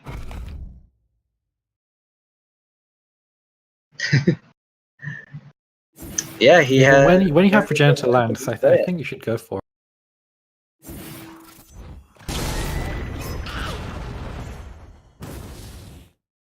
Or what did you say there, Icicle? I was responding to chat. I was saying if you have Progenitor and Lava Lance, I feel like this play was a bit suboptimal to not go for that. It's greedier. Because what they were just saying was, I don't think there's much of a chance that you'll be able to answer this next turn. Which, as it turns out, there is not. And there's Riv giving the smiley face of defeat into those 3 eggs. Yeah, he's hoping at this point for a Scorn draw. Scorn or Crater. Yeah. Well, Scorn or Crater or Plasma Storm. Or Contempt. Great game right there. That's another weakness of Wanderer, though. If your opponent plays a card that requires a silver bullet answer, like Scorn or something like that, you only have a few in the deck. And if if somebody plays a card that I need my Plasma Storm to answer, and I play 3 of them in the deck, then is that different than playing a card? Well, about 3 different cards. You could argue that it's not. Like, if that was just a kind of mid-ranged Vath, and they were like, not Vath, because that, like, changes the dynamics of the combo, but, like, mid-range Ragnar or something, and it's like, well, I didn't draw one of my Plasma Storms, I concede. Is that much different?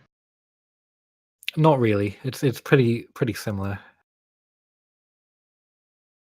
And Tactical, if you don't have Galaroo, then don't worry about it. We'll go on to the next one, and we'll use our backup game.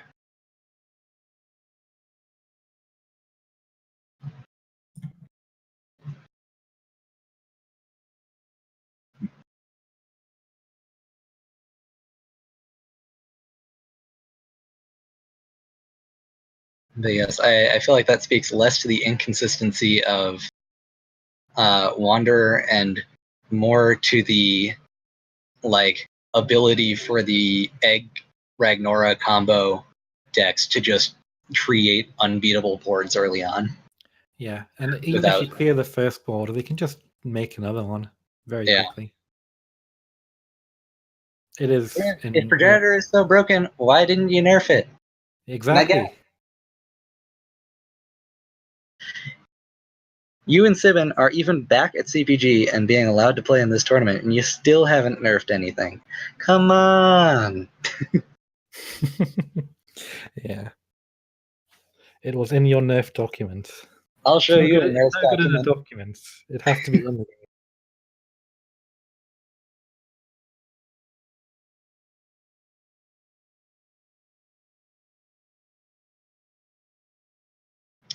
Riv, okay, we've already established that you are CPG, and you make all the decisions, and you make all the cards, and you make all of everything. You can't lie to us anymore. This is literally true.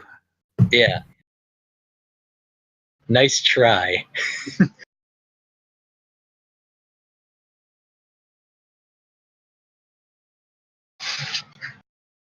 All right. So we're just getting geared up to see our next game, which is between Alpha Century and Baronian. Wait, is Alpha Century playing a new general?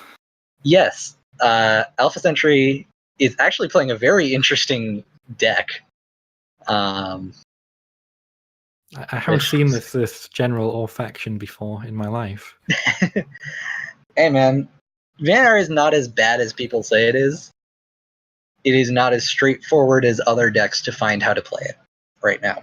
Okay, I'll agree with that. It doesn't help that we don't have the content creators to help support the community in playing Vanna. Yeah. But, at least people are trying this month. So let's get this game That's started. true. Yeah. And here we have another Wanderer, Ragnora, as it is and has been the most popular deck every week except 1 week where Ziran beat it out. I feel like that will die out as the weeks go on. I mean, how well has Wanderer Ragnora been performing in the tournament so far? Quite well. It usually bounces between, the first week it had way more players and was down near 10th. Subsequent weeks, a number of players dropped the deck, and those who stuck with it, who are probably the more experienced Wanderer players, have shot it up to between number 1 and number 2 when factoring in amount of games won. Which is partially about it being popular, but if we didn't add any element of popularity in, then we'd just be saying that a bunch of decks that went 3-0 were as good as decks that went 9-0. Yeah, that's true. I do still think Wanderer Ragnar is the strongest deck currently in the game. It's interesting because it's probably the strongest. I think it's probably the strongest deck, but at this point, it's probably one of the most teched for decks, and that reduces strength. So I think in terms of the card pool available to us and what we've explored, it is one of the strongest, if not the strongest. But it has so much stuff being teched for against it that it has lost a lot of its sway. So this is really interesting.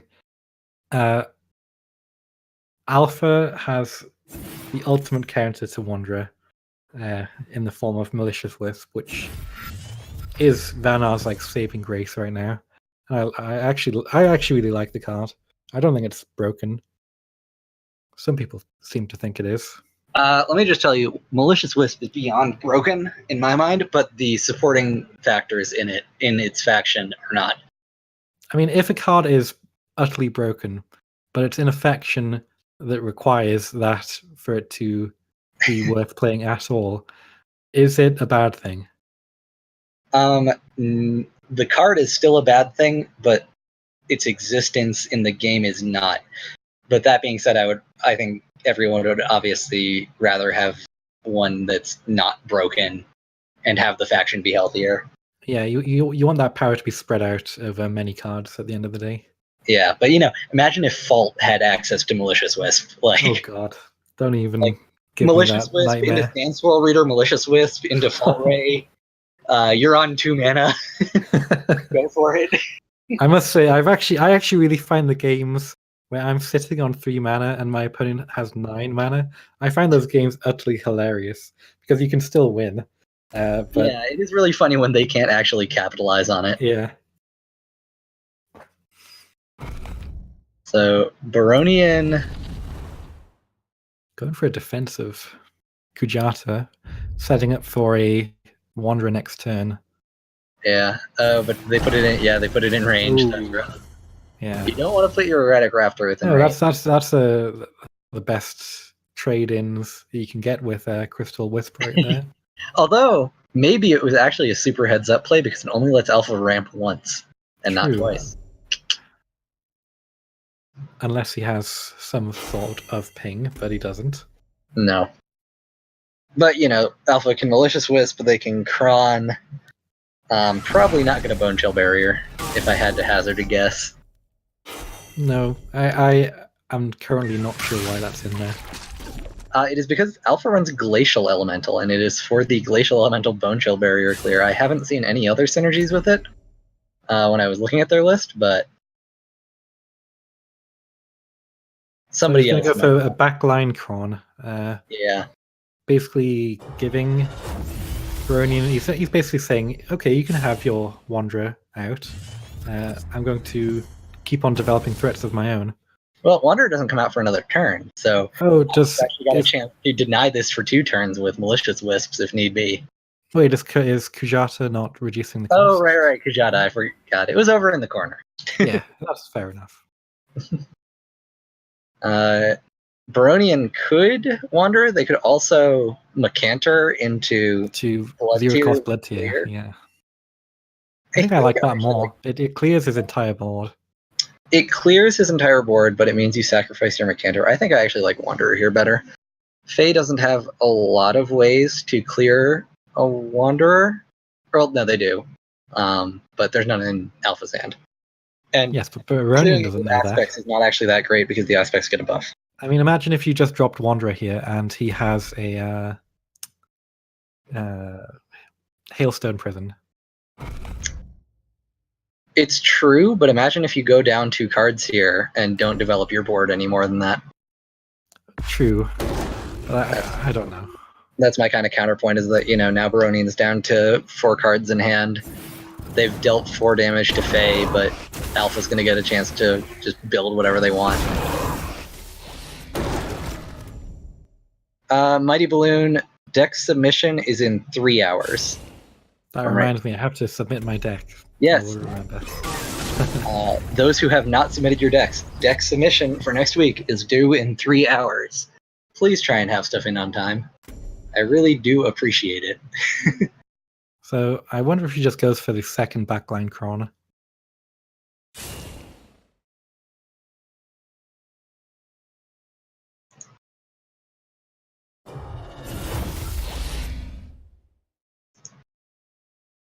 Do you get rid of the Kujata with the sister? I don't know. I don't really think so. I think that actually having your opponent's stuff be damaged might be better. What are you doing with the sister over there? Maybe you just play it and skip the effect. I don't see why you would, but yeah. What are you thinking about, Alpha? he's doing his computations. He is a machine. Nah, Alpha just works on a machine. Oh, okay. I'm trying to protect the range. Protect the ranged, yeah. I like that. All right. Yeah. Oh, hey, that's another. I can get behind that play. Yeah. Also, Glacial Elemental is using Wintertide as well as Glacial or Bone Shell Barrier. That could be a pretty good clear next turn. Yeah, I mean, I like when I can develop 4 bodies and deal 6 damage, even if it's randomly distributed amongst minions.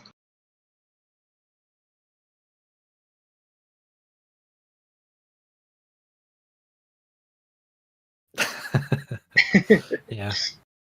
I can safely say that I am not qualified to work at CERN like Alpha Century is. I could probably do it. I could probably work at CERN. Why not? Why not? I could make coffee.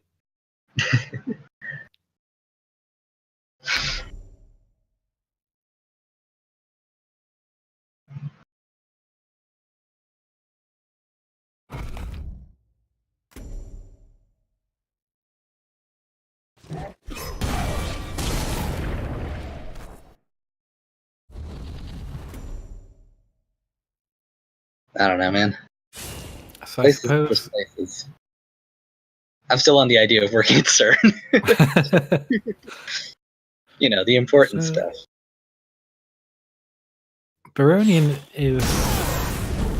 I respect Baronian for not just slamming Wanderer down when he could. I kind of respect it, but I also respect Alpha for running this, shoot a bunch of random little shit. Yeah, and it's going to be a pretty good answer to what he's doing here. Yeah.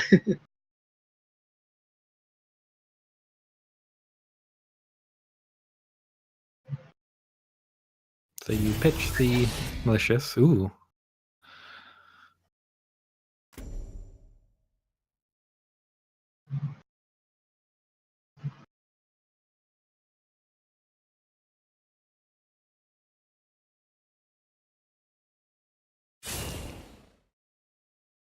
So the play here is Glacial into Wintertide, BBS, regardless of what else he would have drawn there. But still, Icebreak Ambush, I wonder if you keep that for next turn. Obviously he has to, but... That was not the best nor the worst. It got rid of the No. Ragebinder egg. It got a lot of bodies on the board that Baronian will be enticed to deal with instead of going face.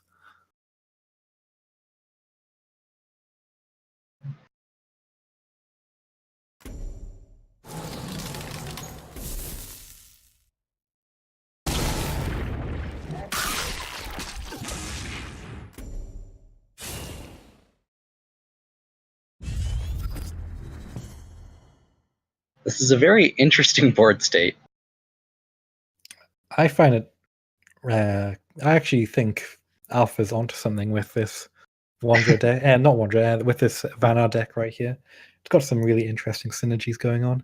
Yeah, I will actually credit Link ARL was the first one to be, in recent times at least, working with a lot with Glacial Elemental. Yeah. I think Alpha was kind of talking to them and came up with this list.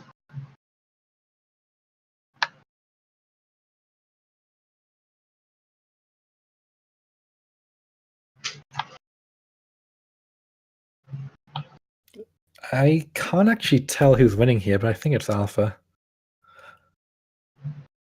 I think it's Alpha, but not by much. Also, Baronian really needs to develop this Wanderer at this point. Yeah, just please get it out.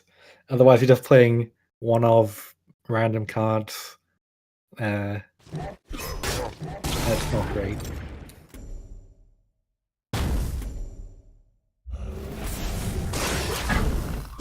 Declankai, you're thinking of Dragall. Dragall is the guy who can't beat mechs.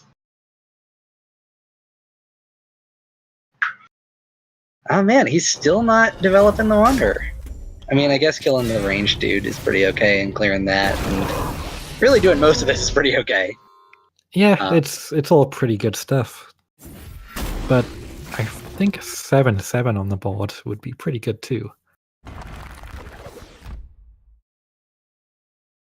Baronian forget to do some stuff. I think that looked like to attack with something. I don't think that they attacked with the Ragebinder. They also didn't move the Kujata. I mean, do you bring the Kujata in? Yes. Look at how bad Kujata is in this hand. Like, what does it do? Discount Wanderer for one?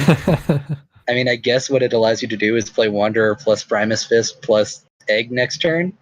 But, like, how good is that? Let's see how good Alpha's sniping is. Yeah. Oh, it's pretty good. Pretty good.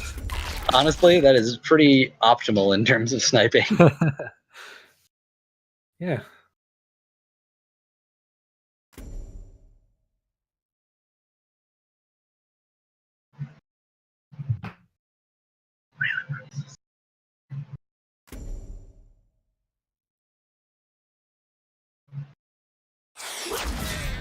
Yeah, now it's just sort of like clean up, try and protect that Glacial Elemental. Although Glacial Elemental has done its job. It has done its job. It doesn't have that much more value left in it. But also, Alpha's hand is a little interesting. Mana Forger. I think that is just interesting. Like, I haven't actually seen that many spells. I mean, we've seen Icebreak Ambush, and we've seen Wintertide, and we've seen Bone Shell Barrier. I think those have been the spells that we've seen.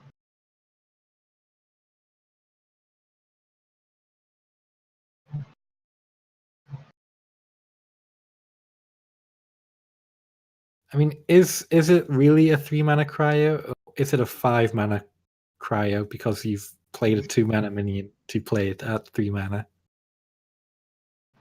You know, honestly, so 3-mana cryo I think is pretty whatever at the moment. But a 5-mana Icebreak Ambush is not bad. It's not bad to get it out on 5 mana before Wanderer comes out. Yeah. It's pretty good. Like, Icebreak Ambush is a pretty decently powerful card, honestly. Riv does finally get to clear this Glacial Elemental. Okay, here's the question. Does Baronian ever play Wanderer this game? Well, not this turn. This is one of the ones I'd argue that they shouldn't play Wanderer. Actually, you know, maybe they should. Like, honestly, the way you're going to win this game is if Alpha doesn't have any more cards that can synergize with Glacial Elemental. And yeah, that seems to be what Baronian's going for. it gives you that clear on the 4-3 as well.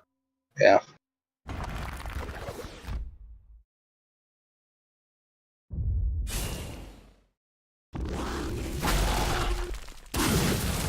Yeah, no, I like that.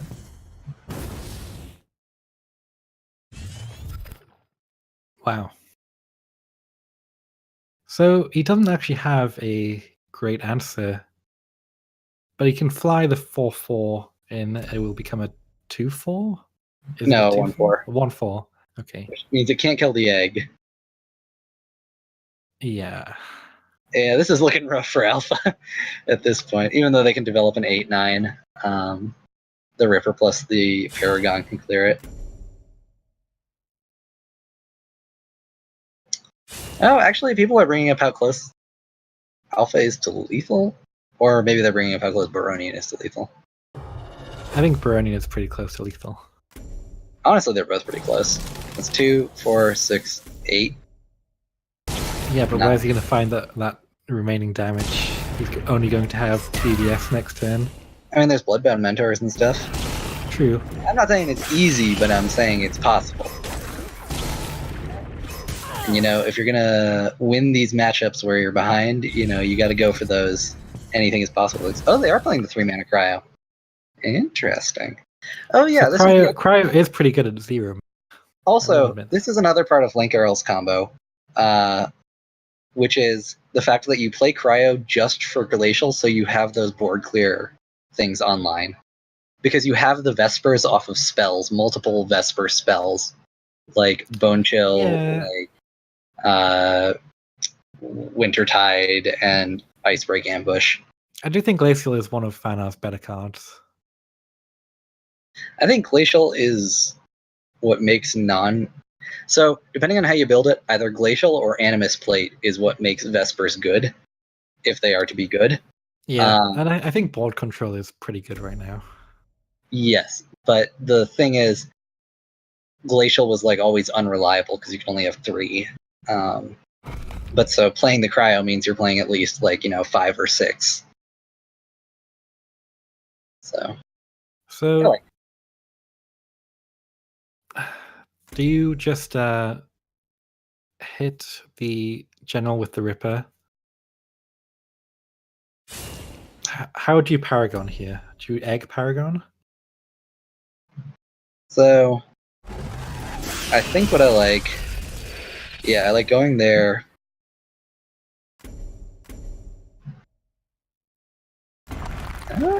This is interesting.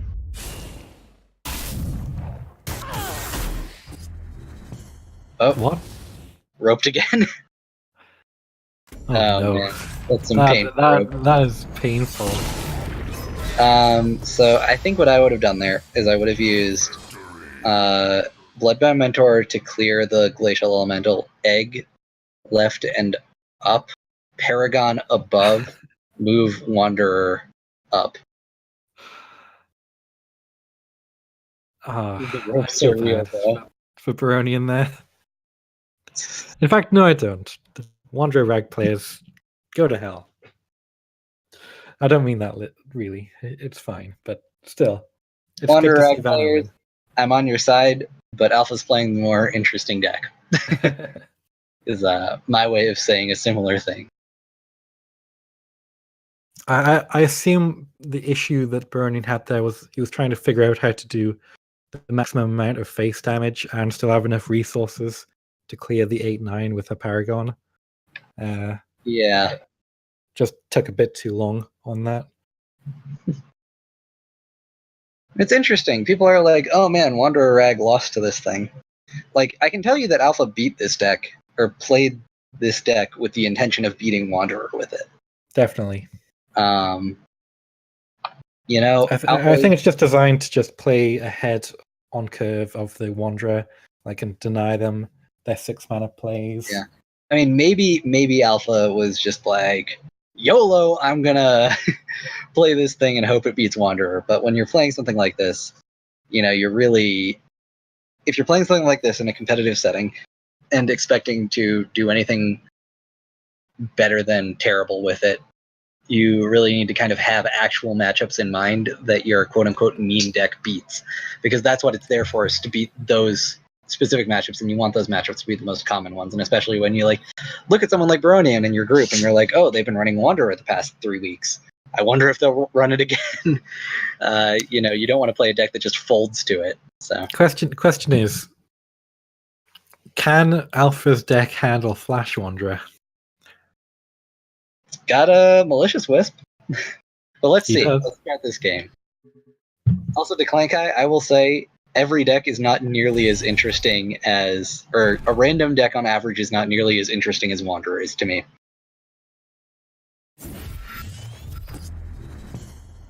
TM25, that is a very bold statement supported by almost no data. Yeah. You can say it as many times as you unless you actually have evidence, it doesn't mean anything. I mean, as much as I love ETM, like your evidence is going to be that you beat Wanderer every time, but I already stated the data that said that it did better than you. And also, one of your losses on that last day was to Wanderer Ragnora. I was watching those games.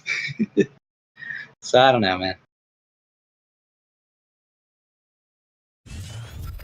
So I wonder what Baronian will do in this position. I don't know. Baronian was pretty hesitant to play Wanderer these last few games. He was. So maybe Baronian will not play Wanderer yet again. I mean, what else would you possibly do? Flash Macanta?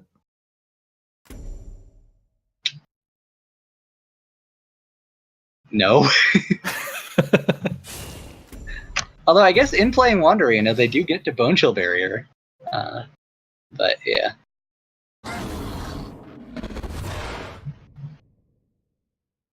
Pancho, a dangerous thing about casts is that when people say they would like games to be watched, it is quite oftentimes a minority, do like something. Yeah. Well, no, it's a game where they get to prove a point or do something like special. Yeah. It doesn't really work for data. People will put forward games that go like differently than what people would expect.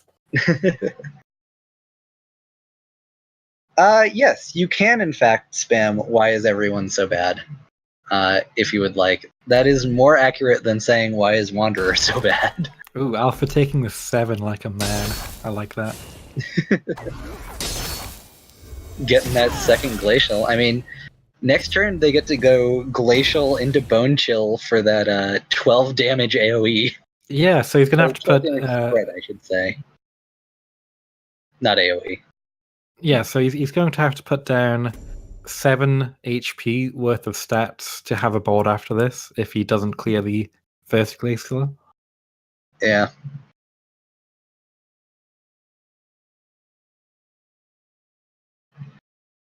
Is it 14? Yeah, it's 14 because it has to be Oh,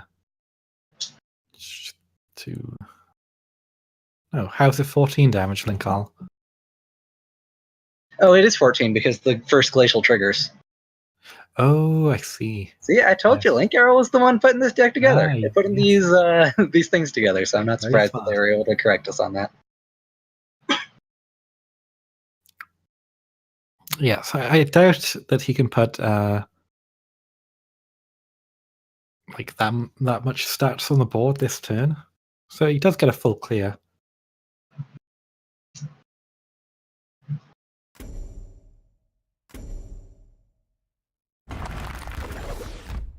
I wonder if Burning is basically thinking, I'm not going to overextend and play my good high quality minions whilst he has this Glacial on the board, which I like.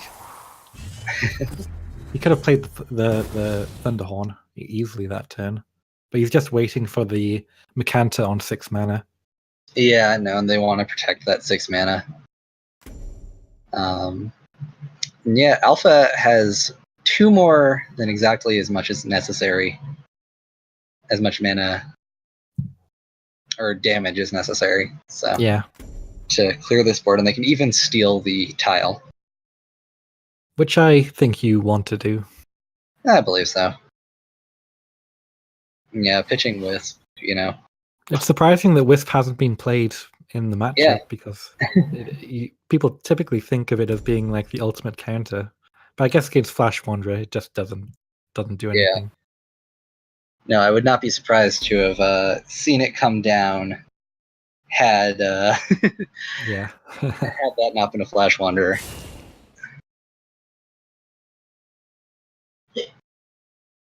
Yep. This lets you get the BBS in as well. Oh. Yeah, okay. You could have anyway.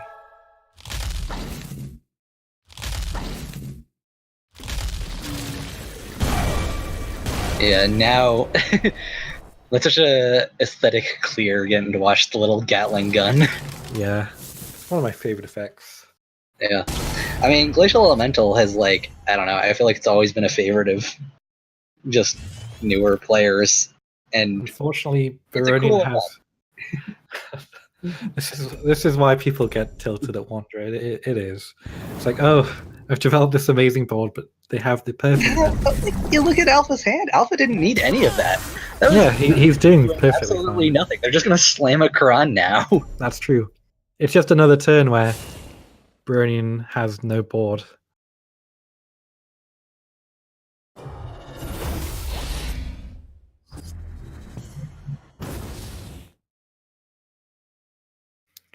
So you can't. I mean, I guess you just Macanta. Like, it's a full clear. Pushes It is 5 a face clear. damage. It doesn't push 5 if you want it to clear. Well, no, you. I think you could have just punched downwards and. Yeah, exactly. I think that would have been better. Well, that would have also meant that the Macantor would have been a 5-1. So I think I actually like this a little bit more. At this point, I think in a Flash Wanderer game, you want to just finish them off. Like, you have more burn in your hand. But I guess that's just a difference of playstyle. Both ways have their arguments. It kind of depends on how you think the game is going to go. Ramsey's Ray. This is sort of the first tournament. Well, it's not the first tournament since Trials of Mithron. There's been a number. This is the only tournament league going on right now. So this is actually a 14-week-long tournament in total. We are on week 4. All right, Alpha developing Oh my god. And correctly using the Grove Keeper. Oh yeah. Yeah, I mean, I guess if you see Krons, you can pretty safely. Yeah, that's definitely sideboard tech, but it is a very powerful sideboard tech. Yeah. No, I mean, 4/5 Grove Keeper. It's pretty good. Pretty good.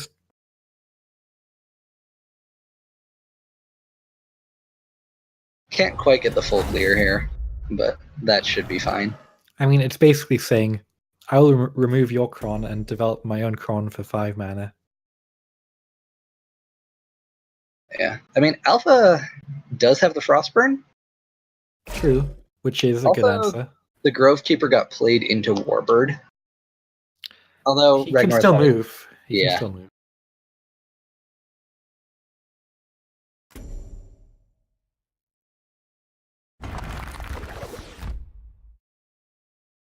I assume you clear the Mana Forger rather than the Rush. I think I clear the Rush. I don't want to overcommit with the Blood Tier Alchemist, and it's past the point where I'm really expecting Mana Forger to be doing all that much. We'll see how Barone decides to go about it. Yeah. I'm just more worried about it. He's definitely thinking about it. He hasn't seen the Frostburn yet, but he has seen Cryo. So there are ways to clear it. I mean, the thing is, it's like maybe it enables Alpha to get a BBS in or something like that. But at this point, Alpha just trying to not die. Well, decided to do the overcommitting strat, but not kill the Mana Forger. So different than what both of us were thinking. Alpha does have a clear here with the Frostburn. Yes, they can Frostburn into Bloodbound Mentor. Well, Frostburn into Hearth Sister into Warbird. to get the full clear without taking any damage. True. Yes. Actually, yes. I like that. It would appear that Alpha enjoys that idea too. And this could actually be a way that Alpha could win this game. It's a potential win, but the EMP is going to come down or something big. Yeah, that's true. I think Alpha should pitch the cryo at this point. Yeah, it's not really doing so much for him. Bloodbound Mentor I like, but cryo, I mean, double cryo clears most things. Does even clear an EMP that's been boosted. Yeah, not bad. However, that does leave an egg alive and available.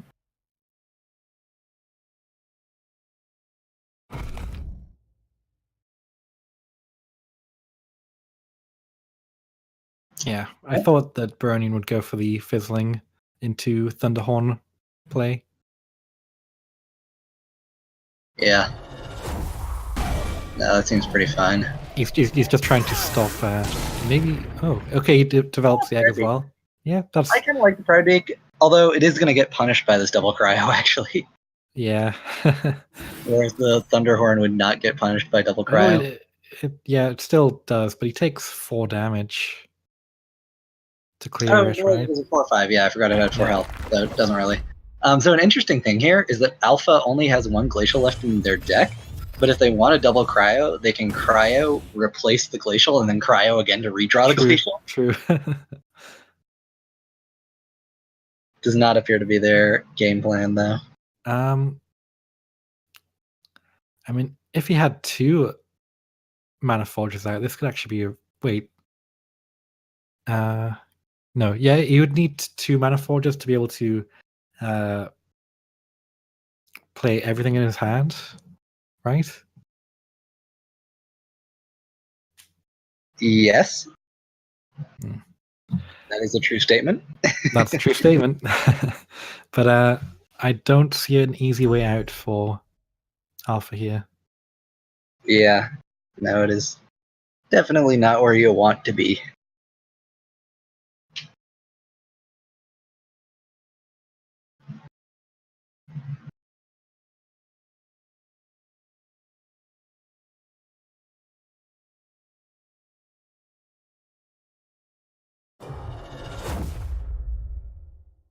And yeah, I think this is about as much as you can do from Alpha's position.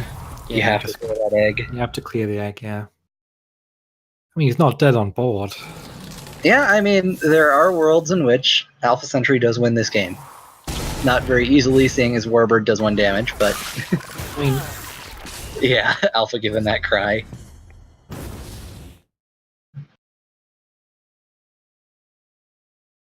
At the same time, Burning does have to answer this 8-9, and he doesn't have a real answer. It's true. Although...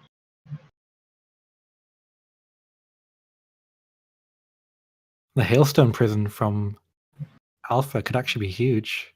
Yeah. So... Oh, that's a play.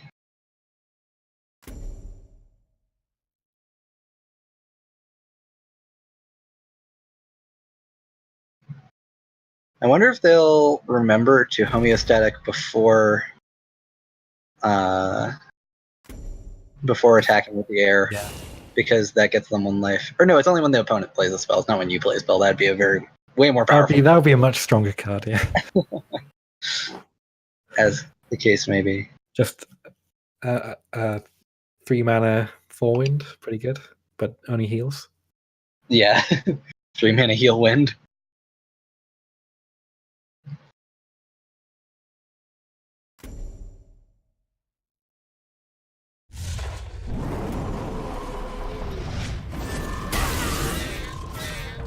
Well, Alpha lives another turn. Alpha does in fact live another turn, though they're still not quite winning this game at the moment. It is getting pretty close, and Burning only has that 1 card left in hand. So Alpha 100% replaces Glacial here. Nope. Nope. All right. Because he knew he would draw the Wintertide. Yeah, or I guess it's more that he had to draw the Wintertide. And actually, this is getting to the point where it might be the swing turn. Yeah. He can play everything, and would it have been still better to play the to replace the Glacial first? I don't know. I don't actually know, but this is... I mean, you look at Baronian's hand, Baronian doesn't have anything. They're taking some amount of damage this turn. Baronian can kill one of the Wintertide. Yeah. And I think I would just play the Glacial in Baronian's face, honestly. Yeah. I don't know how much more value they're expecting to get off of it.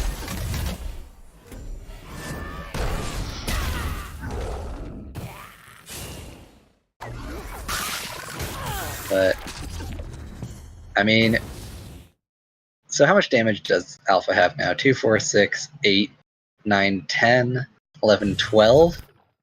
Oh, yes, if Baronian didn't move at all. Baronian choosing to replace Ma is interesting, actually. I think I would have just gone for BBS, Jax, Ma, kill off a guy, be like, here, have another answer. But, running away from Faye is not a great idea. If he runs away, this legitimately becomes a winnable game for Alpha, but he would have to draw an answer to Jax. Which he does not. Frostburn. He would need another Frostburn. No, they could have a Frostburn. They could have a Bone Failure. Yeah, they could have an Icebreak Ambush as well. Ambush. They could have a Wintertide. That's 4 separate cards, not even including numbers left in the deck, that actually answer this Jax True Sight. This is getting really interesting. Yeah, even with the Wanderer buff, it answers Jax True Sight. This is what we're talking about with Wanderer Ragnar being so popular. People are discovering that things that do 2 damage are really good against it. Yep. Ironically, though, not nearly as good against Wanderer Xerix. Yeah, which is why it's my favorite. So, Baronian messed up the sequencing on that egg, which is pretty rough. Oh, and they roped and didn't get to do it. Baronian, come on, guy, you gotta go fast. Be like Sonic. Although, unfortunately, wait, is this lethal? No, 2, it's not. 4, no. That's 10.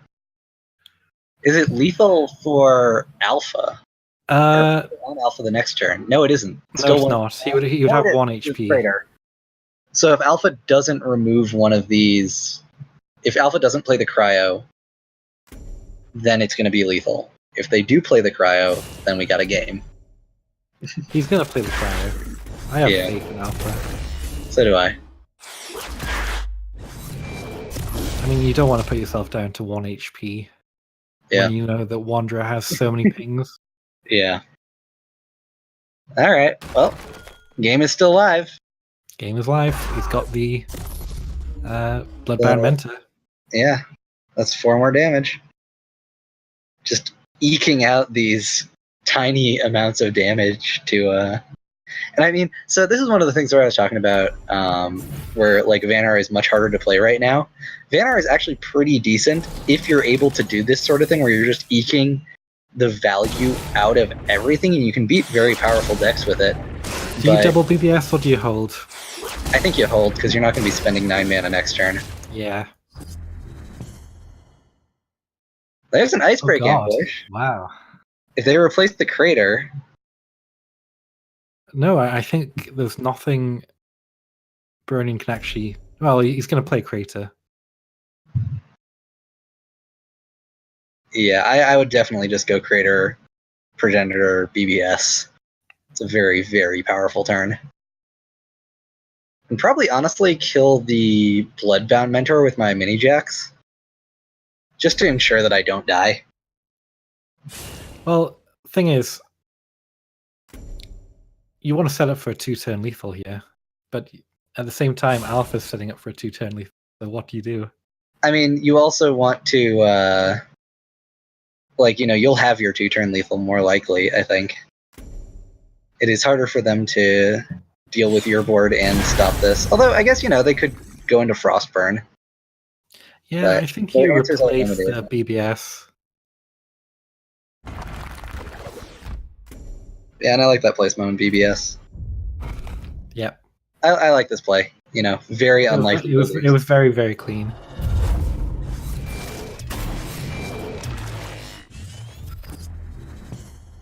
So basically, So now Alpha is dead in so many ways. Yeah.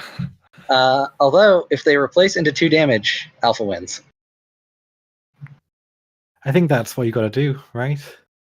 Yep. That's the only out. Icebreak Ambush does nothing for you now. Yeah. All right, you got one shot there, Alpha. Come on, random cryptographer.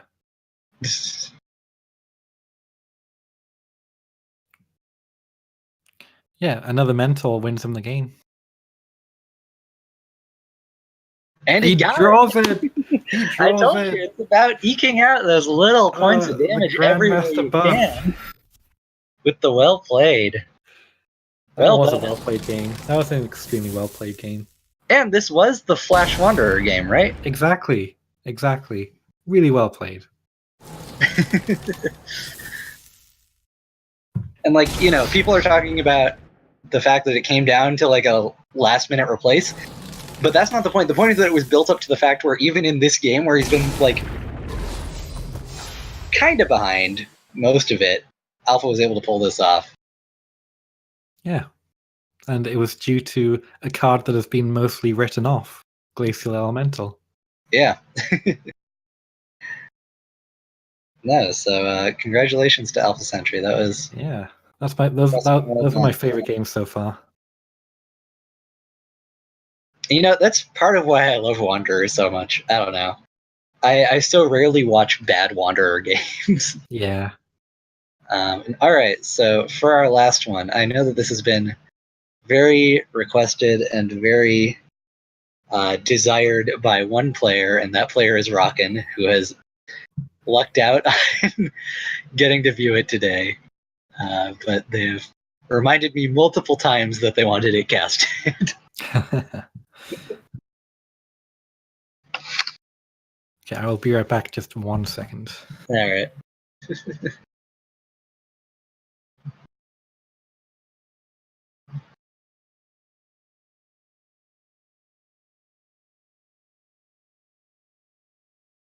Oh, man, chat's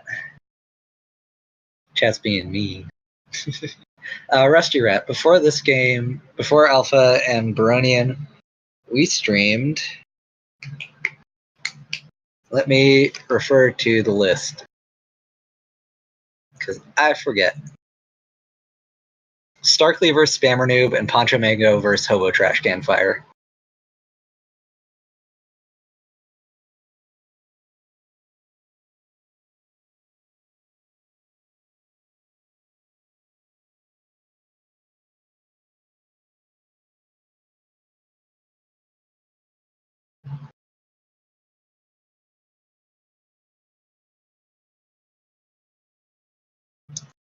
I apologize, Link Arrow.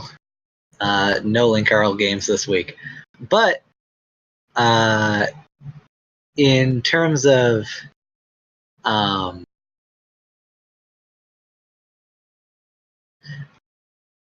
am I looking for? Oh yeah. But in terms of just RNG roll, holy crap, do I have a lot of notifications. This is because people are sending me deck lists, which if you haven't sent me your deck lists, please do.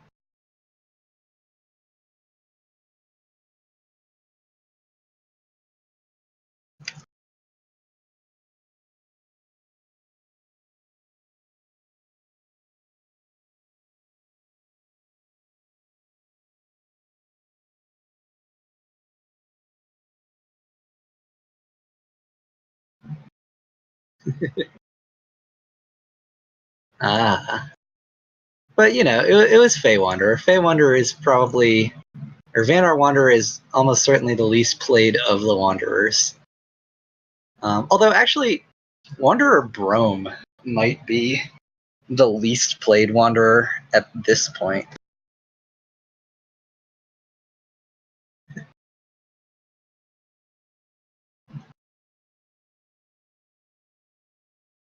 All right.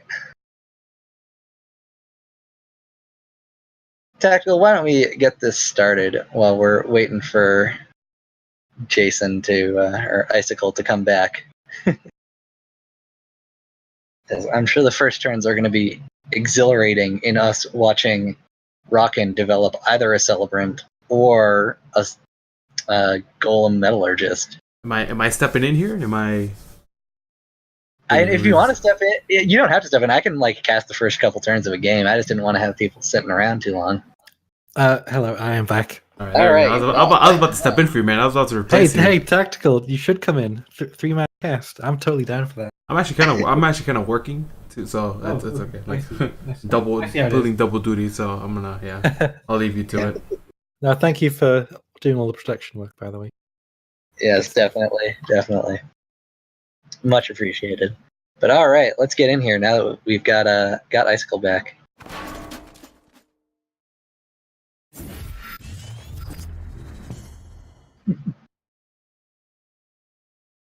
Yeah, I know viewers are fickle. All right, and Vamp Smilly, there you go, Icicle. You even get to watch a Wanderer Xerix game. This is the perfect way to end the evening.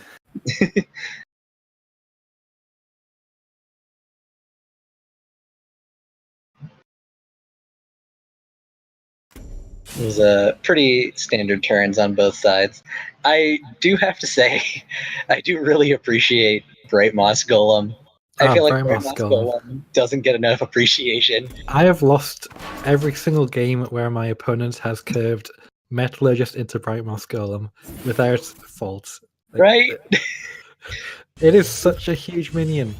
Yeah, it's a really powerful 4-drop. I remember Zooches a long time ago was streaming and doing really well with just Golem Vanar that was just playing a bunch of neutral golems and Hearth Sister and some removal. This is a different time when Vanar's removal was better, but I actually think Golem Zaran is incredibly powerful because they just keep healing the Bright Moss and it just never dies. No, I have played Bright Moss with Zaran in Gauntlet, and you're correct in saying it never dies. And now you get to play 3-mana 4/6. Hey, 3-mana 4/6, pretty good. Yeah. It's a lot like playing Komodo Hunter if it didn't have a downside. You lose one attack, but 4 to 5 attack. Exactly. That's not a big deal. But is that the play here? I think so. I think it's just you just roll the Bright Moss into. Because you can even protect the Bright Moss, and then you can Holy Immolation the Bright Moss next turn.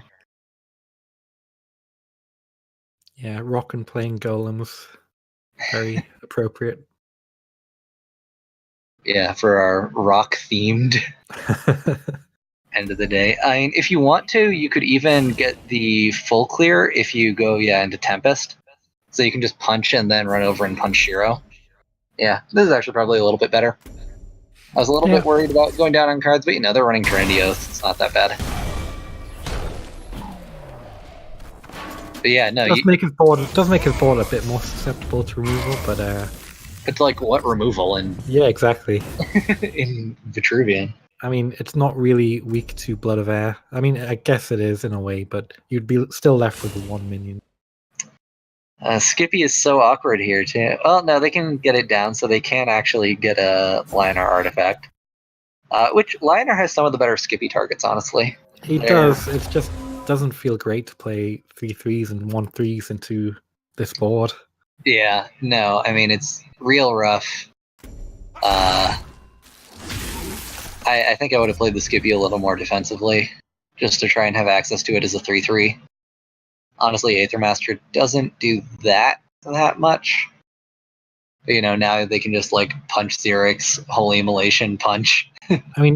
Just a general thing for Juiced, you never really want to play onto the board in a way where your opponent can clear your board with what he already has. It's just He has to invest no resources to clear this right now.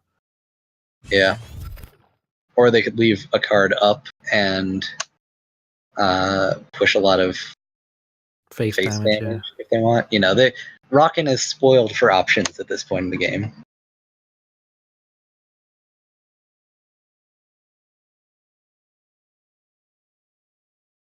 We will see which one they take.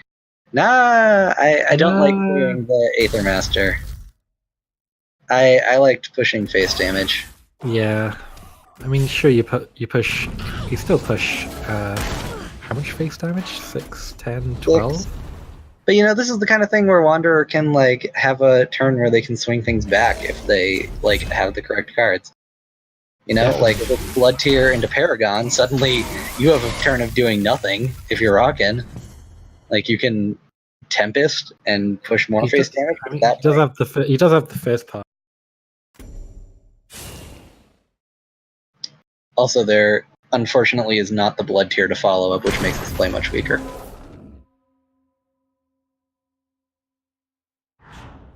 Although it's actually lethal for Rockin' because Rockin' can just BBS Holy Immolation Punch Face. Yeah. I do think decks that can go as fast as Golem Argion can just blow out Wanderer before you even get a chance to get into the game. Yeah, and I mean, the thing that Wanderer struggles with is big minions, specifically ones that have a lot of health. Yeah. Playing a 4/9, what exactly can you do about that? Yeah. Not much. So there you go. If you want to beat Wanderer, literally just play Golems. Yeah, just play the basic cards and you win.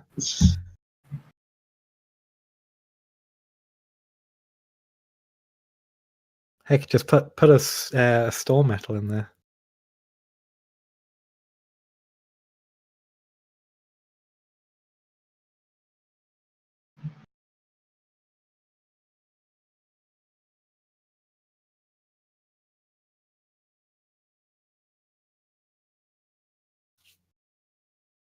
I actually think that putting World Core in is still too much. I think that... Yeah. So the interesting thing is Wanderer is probably better at clearing World Core Golem than it is at clearing Bright Moss. Now, if World Core Golem, on the other hand, was 2025, it would be pretty good. Yes, this is true.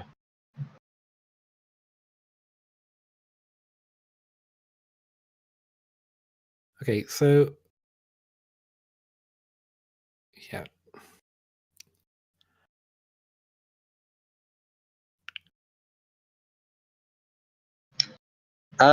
Dirk.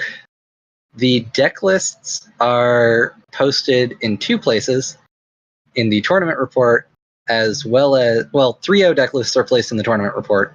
Deck lists are placed in our Discord for the Meltdown League, where you can see all the deck lists that were run. Rockin', so this group actually had 2 buys this week, so the winner of this will have their deck list posted in the tournament report. So if Rockin' wins, you'll get to see Rockin's list on Duelist Central. If Vamp Smilly wins, then you'll get to see Vamp Smilly's list on Duelist Central. So let's start this match.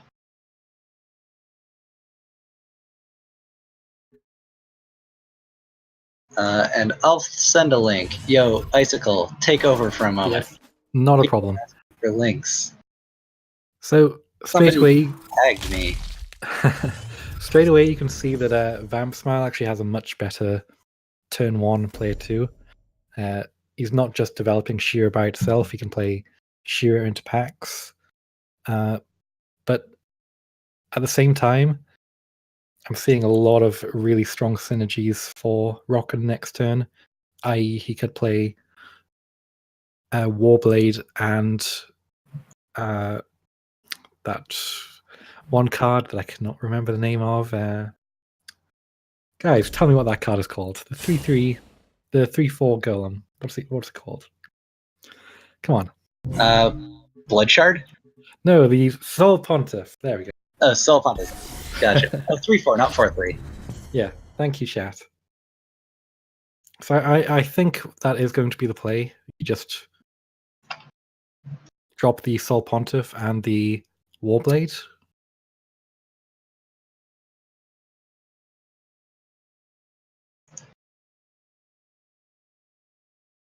All right, I'm back. I mean, the just dropping the Bright Moss again is pretty good. Honestly, I kind of like just dropping the Bright Moss.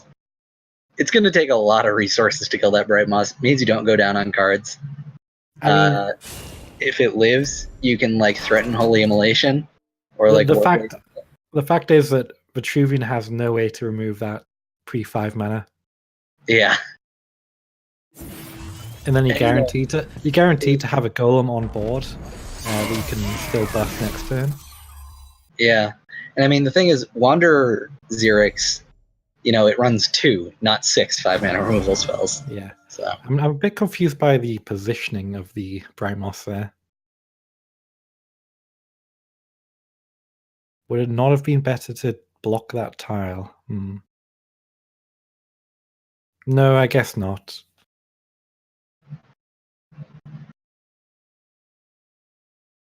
My original Wanderer Xerix list did run Entropic Decay, and actually the 3-mana removal that Vitruvian has, the one that makes it disappear next turn. It originally ran all of those. Wow, yeah, that's a bit deep, and like you were talking about with Hobo Trashcan Fire, you really don't want to go too heavy on spells. Songhai, Wanderer Reva gets to do it a little bit more just because Songhai's spells are so powerful. And Tempest. Yep. That must feel bad because Vamp Smile probably felt pretty good about that turn, but to just get blown out like that. Yeah, no, it's not where you want to be. Yeah. I mean, like we said earlier in the cast, Tempest is a good card right now.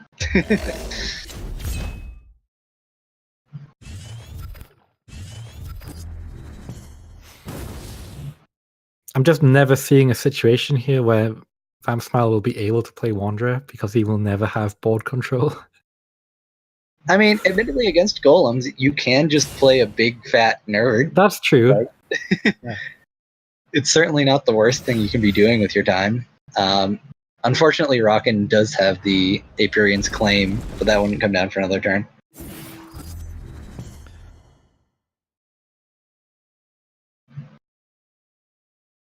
So, Sol Pontiff is probably the play here.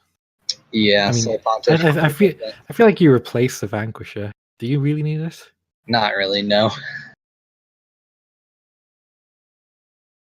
It's kind of funny how EMP is sort of tribal with golems, and that you usually don't have much you want to be dispelled, but actually in Lionar golems you do have yeah. You don't want dispelled. Yeah, so the Metallurgist is just better in every single way than the Vanquisher.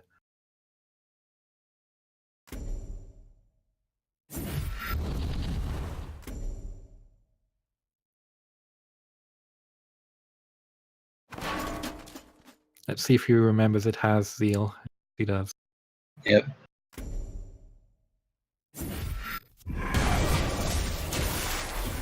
Yep, and get them clear off, throwing Warblade up so they can't really position anything. Yeah, this is a turn where they will be able to develop Wanderer, but, this is a deck that's just about playing giant bodies and putting a lot of stats on the board.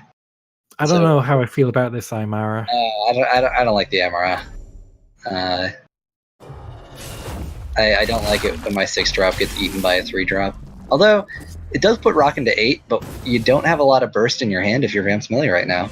And the 6-mana EMP. Yeah, that's okay.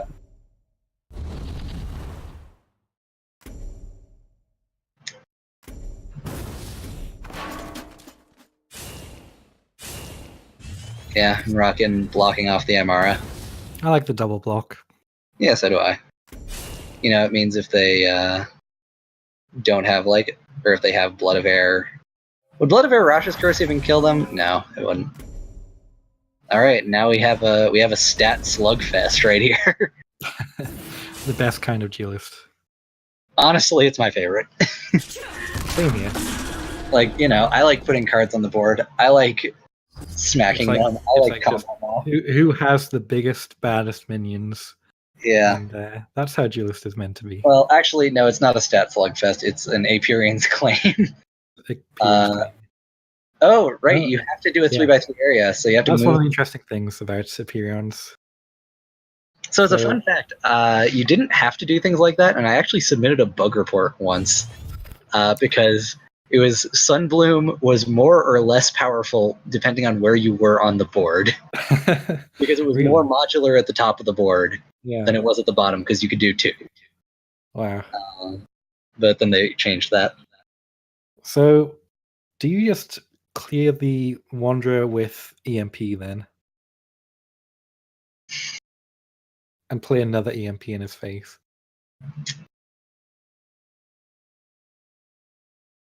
I think so. I really wanted a way to play my second EMP and clear the Aymara with a Bright Moss only. Actually, no, I think I like... Yeah, just clear the 7/7. Yeah, that's better.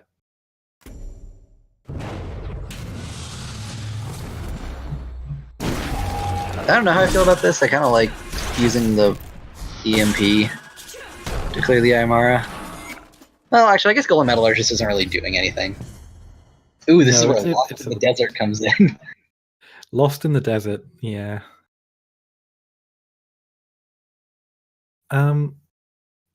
For Vamp Smile, he would have to have a really big power turn here to something like Fault into a 2-drop would be pretty good. Yeah, that actually would be quite powerful, like Fault into Azure Herald. I think that Vamp Smiley would win this game.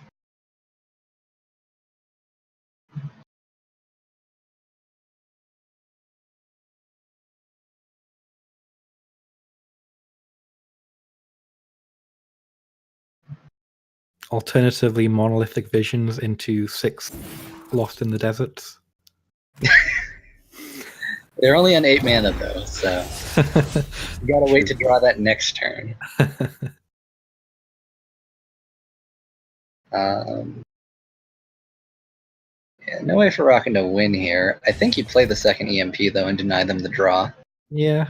Like, move the Bright Moss forward, play the second EMP, buff the Bright Moss, trade it with the Sojourner, trade the... At the same time, Rockin is running out of threats. He really needs to hit something like a Oath, honestly. Yeah. He doesn't have a lot of health, so it can't really push aggressively that much, but I think they have to.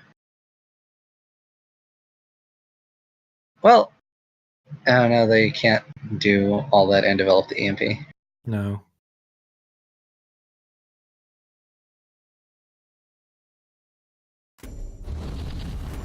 I think you just give him the 1 card from Sojourner. And develop the EMP in face? Yeah. I don't feel like them being able to go to your face is that big a deal, but I feel like giving them a card can be. Well, that's the worst of both worlds. Yeah. Yeah. This looks like a rope just started. I think that was definitely a rope turn. Yeah, well, they were rewarded with the Trinity Oath. Playing the sacrificial 2/4. Hey, sacrificial 3/5, mind you. Okay, so if I was Vamp, I would keep the Rasher's Curse, just play Spelljammer, and honestly, I would BBS over it over Azure Herald. I think I kind of like the Azure Herald more. I want stuff in Rockin's face. I need to swing this game now. And that's kind of what they're doing. Oh, but a Holy Immolation. Still, Vamp has a lot of health to work with. Yeah, but I don't know. When Rockin gets bodies, Golem's bodies are pretty... or if they get a second Trinity Oath.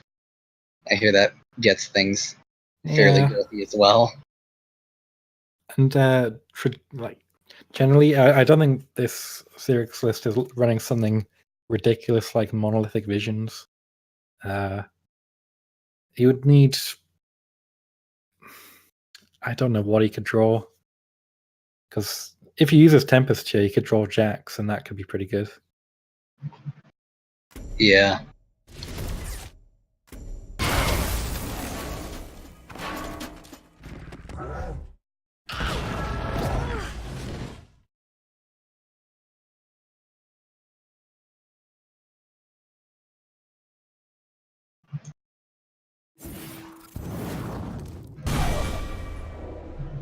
Yeah, I like what he's doing here. He's just playing everything he can, like, because he knows he has that second oath.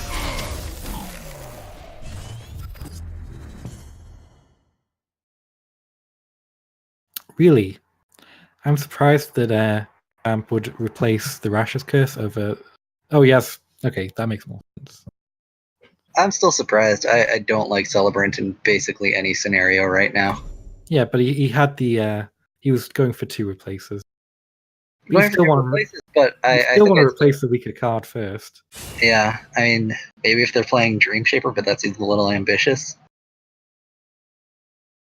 Don't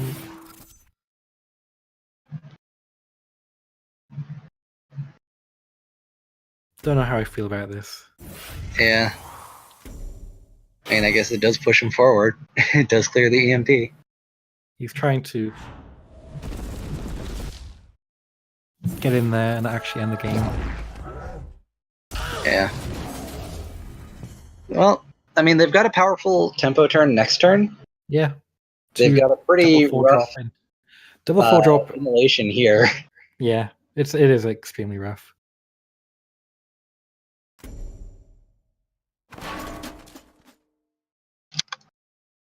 Yeah, so just clear it. Immo Vanquisher. That's not... I like this play a little bit less. I see why he did it. But at the same time, it's only... You could have done the face damage. You could have done the face damage either way. Yeah. This just means that you can't attack with the Celebrant for an extra damage. This actually produces less damage than it would. It actually makes Vamp's turn like really good. Yeah. I don't know. I wasn't a huge fan of that. I think they should have just thrown the Blood Tear into the Light Bender, moved the Celebrant there, Holy Immolationed it, and then played the Vanquisher, or like one down even, so that they had to attack the Celebrant as well. Double 4-drop into BBS is like the best 9-mana turn that a Wanderer deck can have. Yeah, and Cataclysmic Fault. Okay, we were talking about places where you can spend a turn to play Cataclysmic Fault. This is a place where you might be able to. Well, this might change things a little bit as Rock and Drew into 2 Holy Immolations that clear this. Oh god. Triple ammo is definitely a way to win this game. Yeah, and what were you gonna say? I was gonna say the Tombstone does potentially give Vamp the time he needs to get that fault out. Yeah, potentially, though.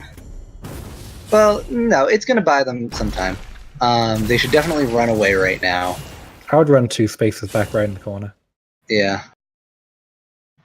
But what Vamp could have done there was create a staircase to make it so that the 2 4 life guys didn't get immolations together. Yeah, I agree with that. But this fault could actually be game winning. Yeah. Because I guess he can get hit by Immo as well. So he's going to go down to 5. It's kind of funny how these heal tiles have been out, but I feel like they haven't done anything for Rock and all day. So this is scary for Vamp. Yeah. I mean, do you replace the Scorn and look for something better? So risky. Oof. He needs a really good block. Okay. Yeah, no, that works. Yeah. This game is not over.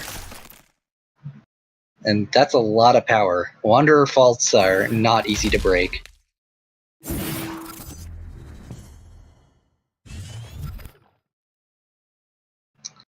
Mage Sworn, interesting. I don't know if Mage Sworn was in the... So Mage Sworn is usually a sideboard in Wanderer because Wanderer BBS is so powerful you don't usually want to turn it off. I mean, You wouldn't tech in Matesworn here, would you? Yeah, that's kind of what I'm thinking. Is they're playing like 7 mana spells, 4 mana spells. I mean, I guess a 3/8 body isn't terrible. I would keep that card because you're more likely to just draw into a 2-drop than anything good. Yeah. Rockin' is one off, you're right. In like a very irritating way as well. Because if they could move it closer, he wouldn't be. Yeah. Thing is, if you go for that, don't you just die?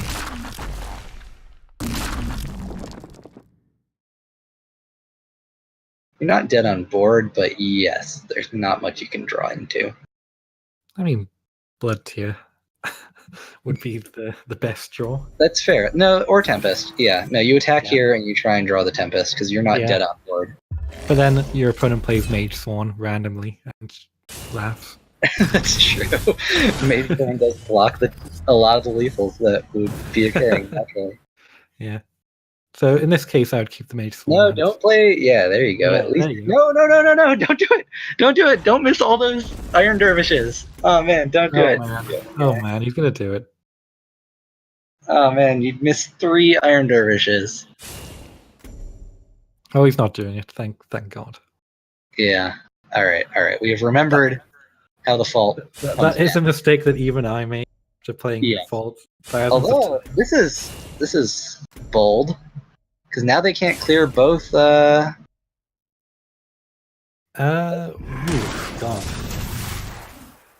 I mean, they will get to develop the Magesworn in the way, so it's not like they're dead, but it's the kind of thing where Aperion's claim is now an out where it wouldn't have been before. Yeah, I see no reason why you wouldn't just put yourself in the corner. They couldn't put themselves in the corner because they replaces him. Oh my god. Alright, GG. Never mind, GG. Didn't even matter.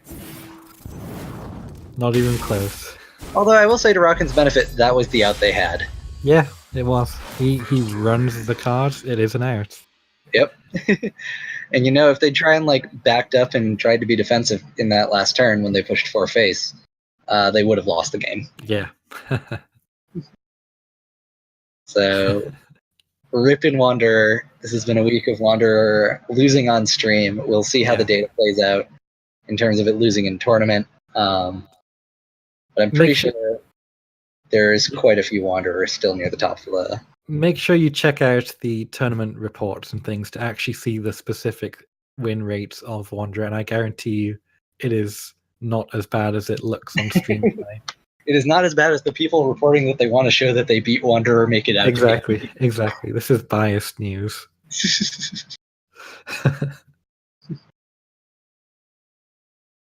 Tactical, no, it was 4 sets of matches, I'm pretty sure.